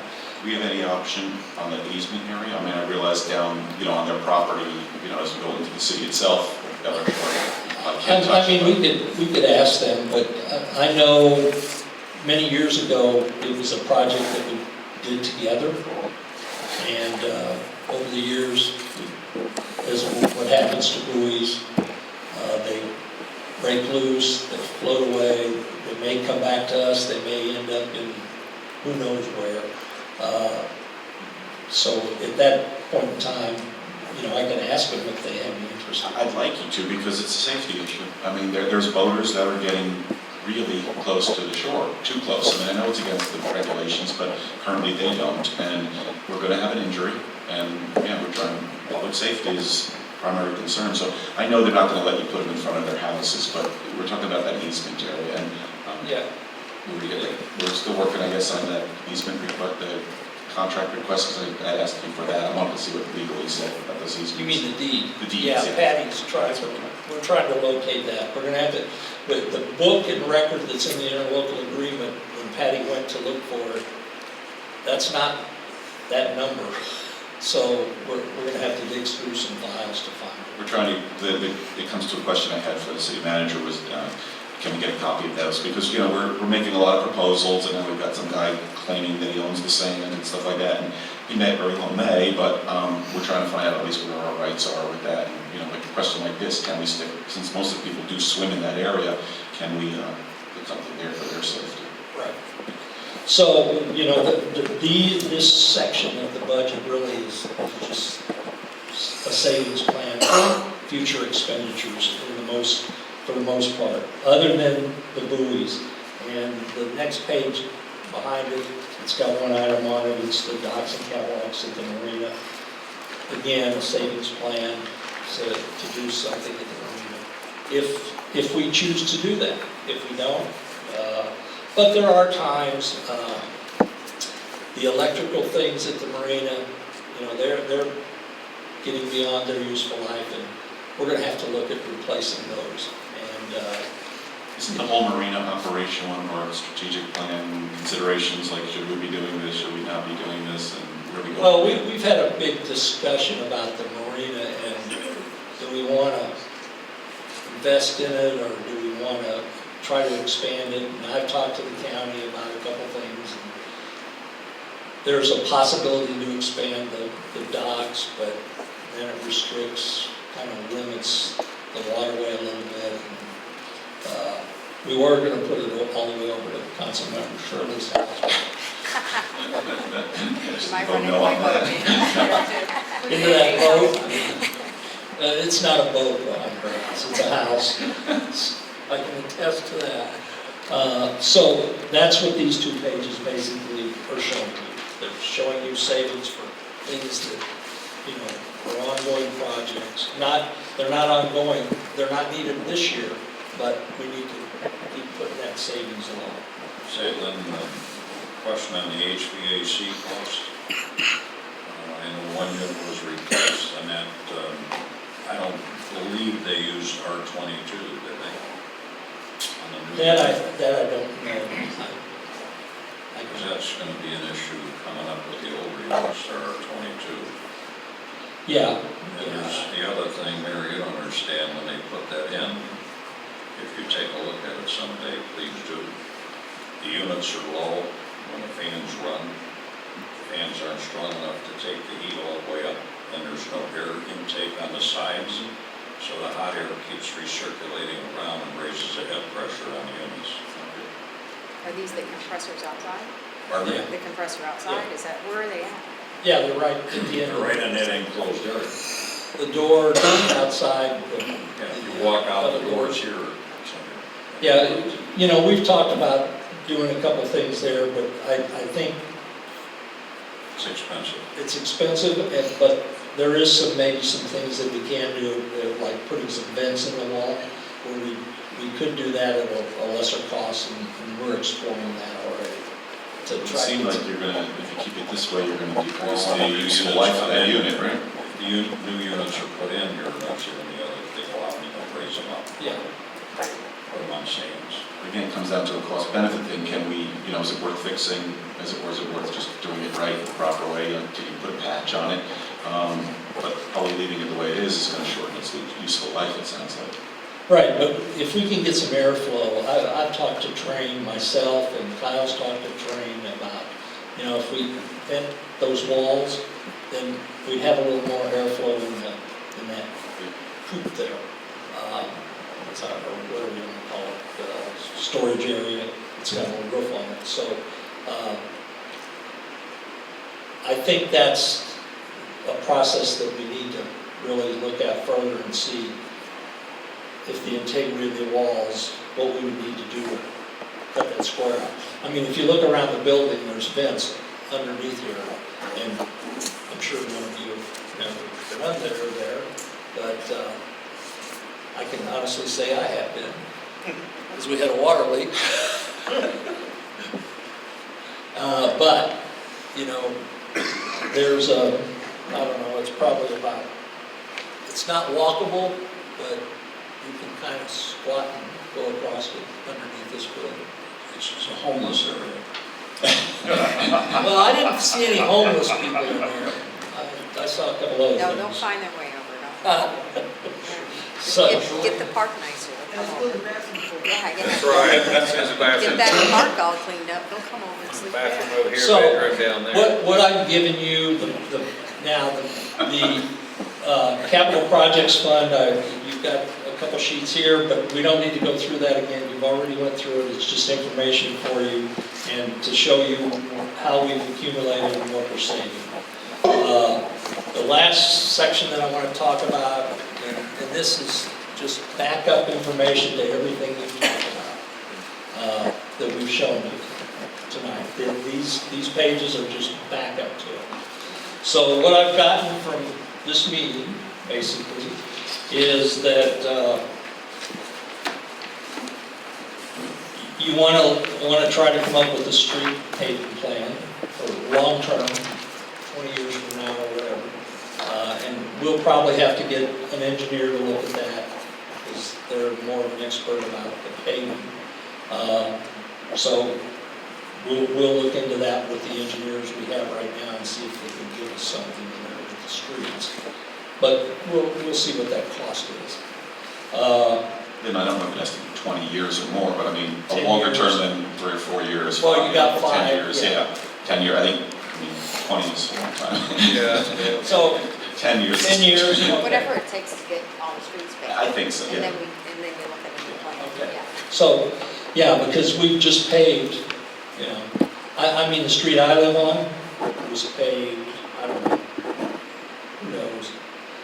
It goes into it was probably 4 or 5 years ago, but we're gonna change the storm inlets on that street, so we're gonna just pave a patch of it. And there's some repairs, like the street the mayor lives on, we're gonna do some work down around, you know, the turn. In that 7th Street project. But, and then there's some areas from the storm that we got, we'll get those remilled. But it won't be a complete street paving because those 2 streets got a lot of curb work done. And if we need to change something or modify a curb, we'll just cut these out and put a new curb. And on 7th Street, we talked about this, I mean, there's grooves from the guys who were doing the pickup on the last hurricane. Yeah. They grooved it. And then the county, I mean, they did patch it, but they didn't do a great job. It's all uneven. So if we've got a couple of bucks, I mean, you're talking about maybe 10 feet, 15 feet, if we could clean up the entrance part of it too. Because 7th Street is in good condition. You did do that, I think, about 4 years ago. I know. I think Yeah, it was about. It was right when I finished my house, so you would, I think they said at the time, we're gonna wait till you guys finish. There was 2 houses going up. They said, wait till you finish your house, and then we're gonna do it. And they did, and now, you know, the county damaged the road pretty badly, and it's all uneven, and, you know, so, again, it doesn't have to be perfect, but you know, if you're working on one end, it's not that hard to pave the other end. Right, and that's Just kind of what the plan is. You know, the project on 3rd, 4th, and 5th, 3rd and 4th, we're gonna do paving and curbs on that. 5th Street's not in bad shape. We've got a couple areas. I've added 6th Street to that project to the inlets because all we're doing is taking the pipe out of the street and enlarging it and putting a check valve on it. So, since we're at that street, we might as well throw that in there. I call it a minimal cost to the total cost of the project, and it should be under the budget number. So, What about 18th? That is a rough road. yeah, 18 is, I'm trying to remember. 18 right now is in 21, 22, and most of 18th is basically check valve and the inlets.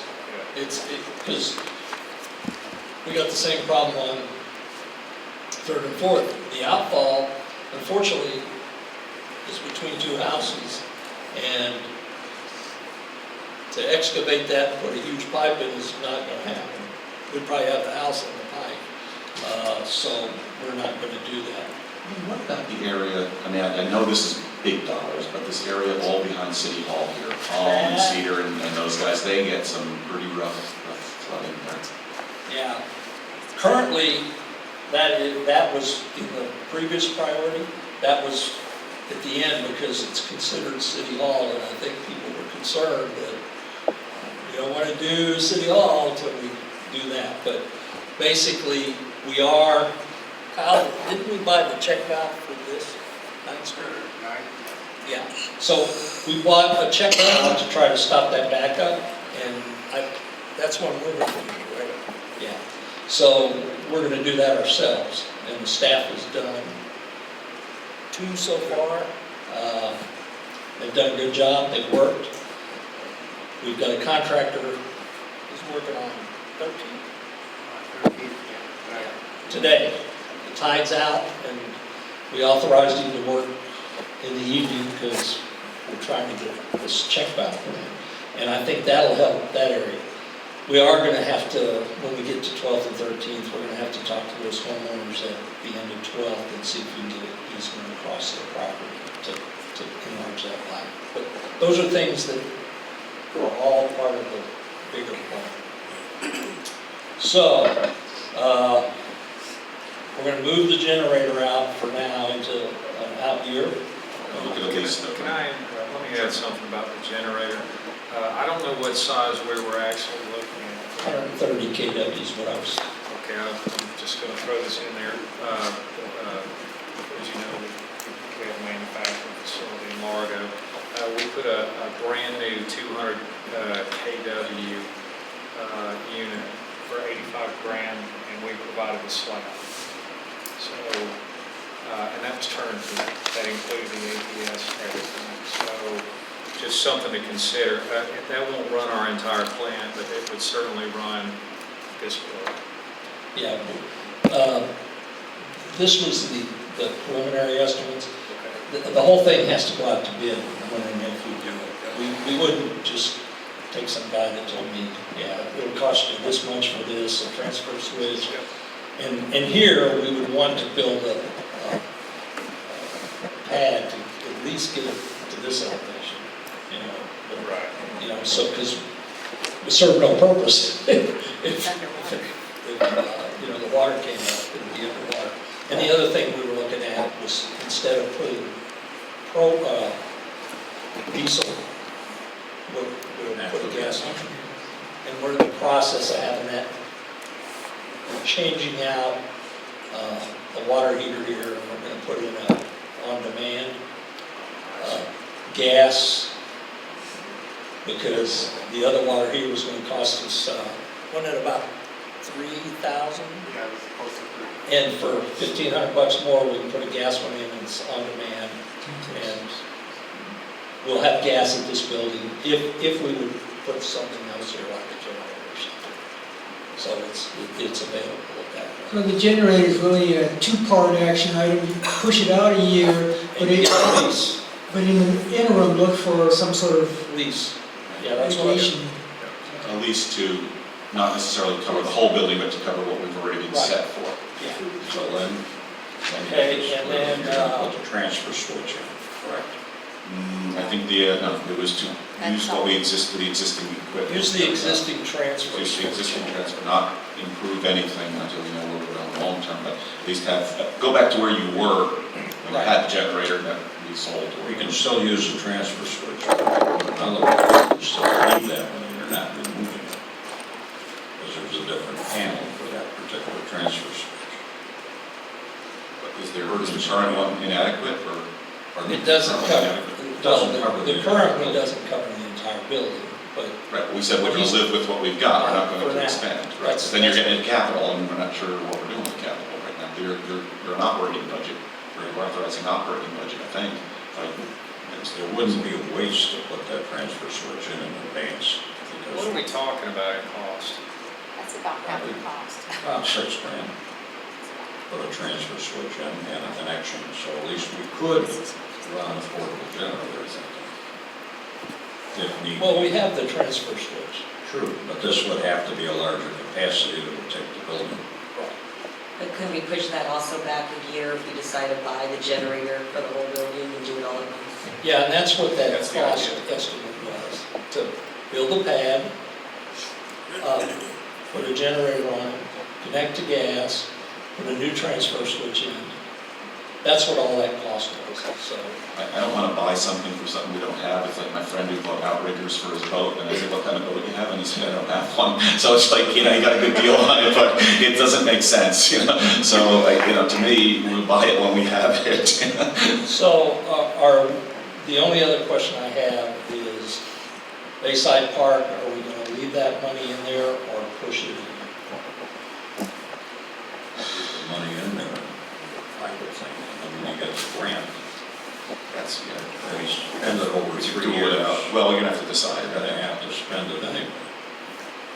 Okay, So just clarification, the grant will be awarded when? sometime this fall. And then we have to decide if we're gonna accept the grant. So when you say this fall, are we talking September, are we talking November? Government. I mean, September, well, no, they October. have a date, they have an award date typically, so. Yeah, it's gonna be September, October typically. That's what what- it is. Do you remember what it said? It's not, they don't really contract it. They notify the state, and the state gets it together. Yeah, because they haven't even put the scoring up yet. What they do is, they get $1 million. Okay, the 5 top scorers get $200 apiece, and the rest of you, see you later.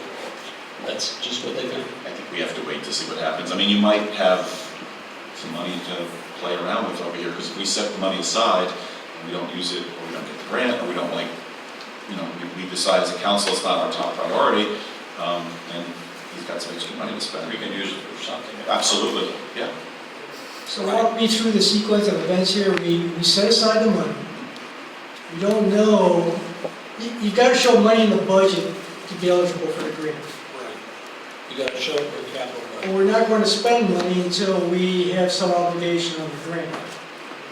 But if we get an obligation on the grant, we spend the money out of pocket, and how long does it take to get reimbursed? It could be a couple months, that's just what happens. We may get it within the year, depending on how fast we spend it and complete the project, or it might just dovetail to next year, which is a timing difference. Melanie shows us those all the time on the budget. And Yeah, it's kind of like the FEMA stuff, you know.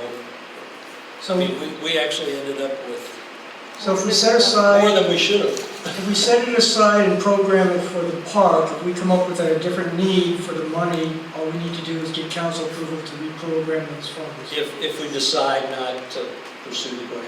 as long as we don't accept the grant. Once we accept the We're not grant, gonna we're spend all the in. money, is what I'm telling you. But then the flip side is, if we don't get the grant, I don't want to guarantee that we're going to spend $135,000 on the park. No. And that's what I kind of hear being No. said here is No, that's that, oh, we contingent can- on us getting the grant money. We're not, So we need Yeah, to what be you- firm that it's restricted if grants received, not, contingent upon grant receipt. I think, we could, we could even make it more restricted and restricted. yeah, I'm good with that. I'm good yeah. with that, too. Yeah. Yeah, But I so- don't want to just haphazardly start Yeah. spending money on parks that we don't have the funds to complete the project. The expectation all along was that we were going to get 50% matching grant. If that deal's off the table, then we're not necessarily spending, you might spend 5,000 or 10,000, but you're not going to spend, I wouldn't be voting for Yeah, because what we're 135,000. agreeing to is grant money, not for, that we're going to get matching grant money for these dollars. And so if we're not, then that budget needs to be re-looked at by the parks. And again, I think we're just setting the money aside and then show them the money, what we have to do, and then we have a chance as a council to address whether we're going to, accept this grant. Now, if we accept it, we're all in. We got 3 years of expenditure. If we don't accept it, then we lose the grant, and then we have money to spend however we want to spend it, and that would be a decision. I mean, some of it could go parks, some of it could go street lighting, it could go valley curbs, we could do whatever we want, as long as it's capital in nature. But we won't know until probably September, October, it sounds like. And we're setting that amount aside, but we're really only on the hook for the 67.5. Right. Yeah. If we get the grant, it's 50% match, that's what it is. But how it works is you have to encumber the amount, Show them the money. show them the money. I don't want to, June, I don't want to, I'm not really supposed to go back to audience stuff because we're back on council here. Is it a quick comment or something? No, Was it covered? he answered. It's covered, okay, excellent. Continue, Mr. Reese. Okay, so we're going to move the generator. The only other thing I have is, do you want to move the tennis courts out of here, or? That's part of the park, my understanding is that was all to do with the Well- parks grant, yeah. Yeah, so you want to leave? Part and parcel, Okay. no, leave it, but the same deal, it's ultra restricted, if you will, contingent upon grant money. I think that's what we all agree with, right? Yeah, but at some point, we're going to have to do something with the tennis court regardless. Whether we get a grant or not. The fence is not in great shape, but we're just going to have to spend the money to fix it. So, Is that rolled into the parks grant? It will. yeah, So it'll be rolled into the 100. yeah. But what you're saying is even if we don't get it, we still better address the tennis courts in some fashion. Right. Okay, we'll worry about that. Okay, so I think I've got the things and we'll correct those items. And I think the only other thing was just some detail on this, the street lighting, also, I don't know if you mentioned that, and Yeah. the valley curb stuff too, just which ones, what you have in mind, because these are the ones that everybody's going to want and, Yeah, so- what I'll do, we'll put something together with the paving and the valley curve, so, because it really works hand in hand for the most part. And the street lighting, I will talk to Duke. Right now, we're just putting money aside for those. We know that we're spending money for paving and curbs as the stormwater projects, and then, of course, I want to do that Bellevue Estates Island, because that was put off. Those were the next streets to go 2 years ago. Right. So, and then talked to Bel Air Shore about the buoys. For our area, I mean, for our area, I know Yeah. you're fighting a losing battle to get in front of the regular houses. You know, the further you get away from the easements, I think the lesser chance you have of Yeah, getting an but it's, easement. you know, we can get a couple buoys maybe. And then, one other thing that you mentioned, you want to find out if we can get our representative to come to visit us. No, I said that for our mayor's meetings and stuff. I've already made that comment. I told one of his associates, I said, have him come around to, because he never comes around. And Because, yeah, I mean, it's an we can opportunity call to him get and ask some- him to come and present to you. Yeah, he could, but it's also, there's half of the mayors there are from this part of the island, Barrier Islands, Big C, and Mayor's Council, and, Jennifer Webb knows me by name, and, Wenge, I think Wenge is his name, Wenge, and he knows us by name. Right. They're not, Wenge Newton, yeah, he's not my rep.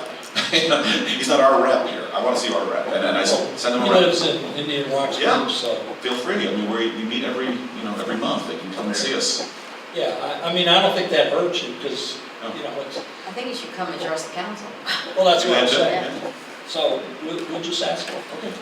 So, currently, with the capital budget, just a final footnote, currently with the capital budget and the operating budget, because we got a preliminary budget together for all of it, because that's how we do our budgets. We're looking at somewhere in a transfer of our reserves of over $600,000 with the adjustments. At this point, we'll have a better number after we revisit these things. And our current reserve is 1.6, is that what it is? The undesignated fund balance was 2.23 million as of September 30, 2018. We budgeted use of $307,000 for the 2018-19 year, which we won't know the exact amount until the end of the year and it's audited. But that brings you to 1.9 million. We've got in here $611,000 use of fund balance budgeted, which brings you to 1.334 million. And then with the budget as it currently stands, 20% would be $579,000, and we have to maintain that. So that brings you down to undesignated, unappropriated of $755,764. That's after the transfer for this next fiscal year. So, When will you have this back to us? this we'll just clean it up and we'll get it back to you probably within a week to 10 days. Will be, next budget meeting is 26th of June. And Melanie, what are the first ones? They're all the small ones, mayor and council, city clerk, city manager, finance, IT, Yeah, those are basically, the first five.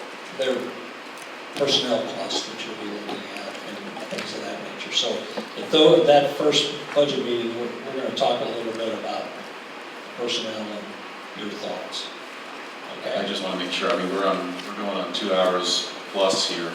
I have a Those should feeling that's be- going to be a good discussion that night, and so I just don't want to have so much on our schedule No, that we it's- can't readdress this, this capital thing. I don't want to be here till midnight, because I think there's Yeah, Yeah, the some- capital- You've got 3 weeks, I mean, anytime after I get this to you, anybody can email me and ask me for information or request changes or whatever. So we've got 3 weeks to tweak this and get it back to you, looking the way you want it. Yeah, we'll clean this up based on the discussion tonight and what we're going to move and things of that nature. Then we'll present you with that. If there's no additional changes, we'll go on to the operating budget, which the first portion is the 26th of June. And then July, there's, is it 3? Public Works,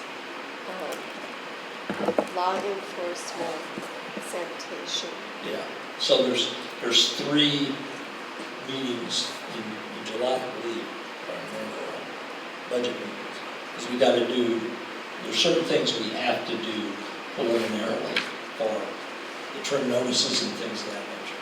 So, But some of those, like police and yeah, sanitation, I mean, we're locked in pretty much.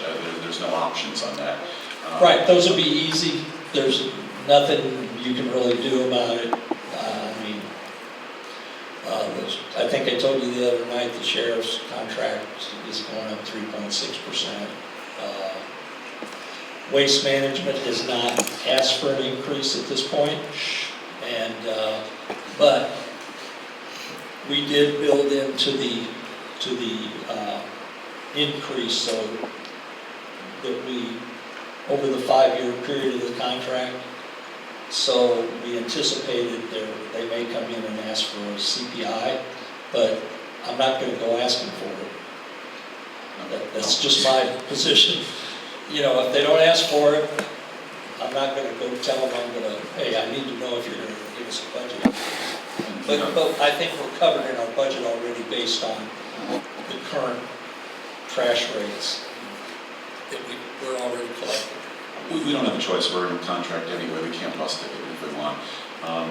And in that respect, police was the same thing. You know, I think I made an announcement, we bid police. I think it got misquoted actually, because we don't bid police. I think I said I was going to look into police, and I have. I've actually taken the first step. I spoke to my favorite mayor, George Kritikos. I said, does Clearwater have any interest whatsoever? You know, and again, we're totally happy with the sheriff, understand that. But if you show interest, it's a possibility of bidding the thing. He has zero interest, and so I don't think that it's even going to be. I don't think there's anybody else who would probably even cover it for us and give us the right level of protection. So I don't think we have an option. There's only 2 places that can touch us, and that's no, Largo doesn't touch us. It's Bel Air. Yeah. And Clearwater. So those are the only 2. Bel Air is small. I mean, we're going to be in the same boat that we were had we had our own police force if we used Bel Air. So. Right. And years ago we did talk to them, and neither one of them had interest. I wasn't even going to approach them because we were in the same boat. Well, no, I'm talking Clearwater or Bel Air. No, yeah, they still don't. So. There was one more action item to investigate the stormwater fees. Yeah, I've got that. I was more talking to you about the budget. Mayor, we talked as a council from time to time about security in the building, cameras, alarm systems, whatever, or putting a glass protection out there. You want to put this in?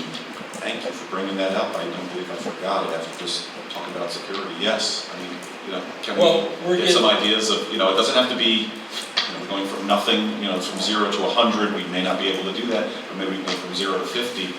I'm concerned. I just can't get Virginia Beach out of my head, and I don't want that to be Bel Air Beach. I did speak to a company. It's been 2 or 3 weeks ago, and she hasn't given me the quote yet. She came in and went through the building with me.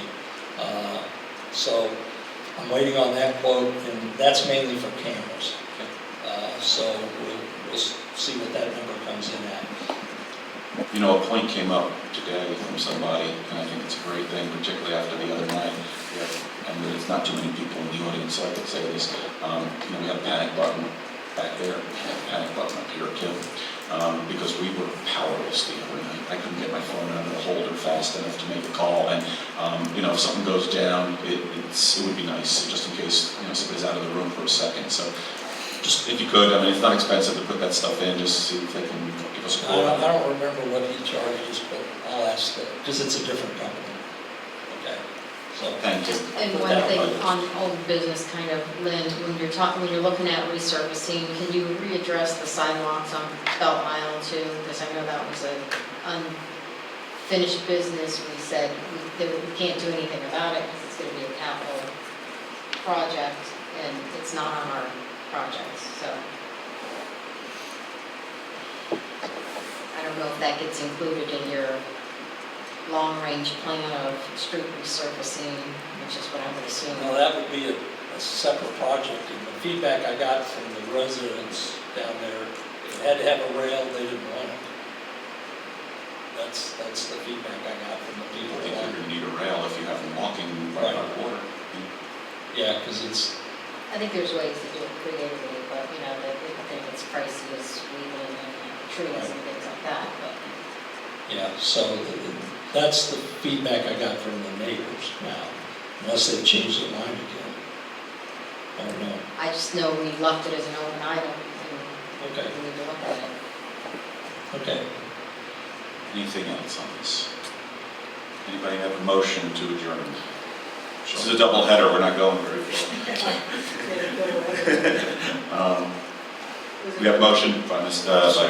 Second, all in favor? Aye. Closed. We stand adjourned, don't go away. Anybody need a break? I think this next one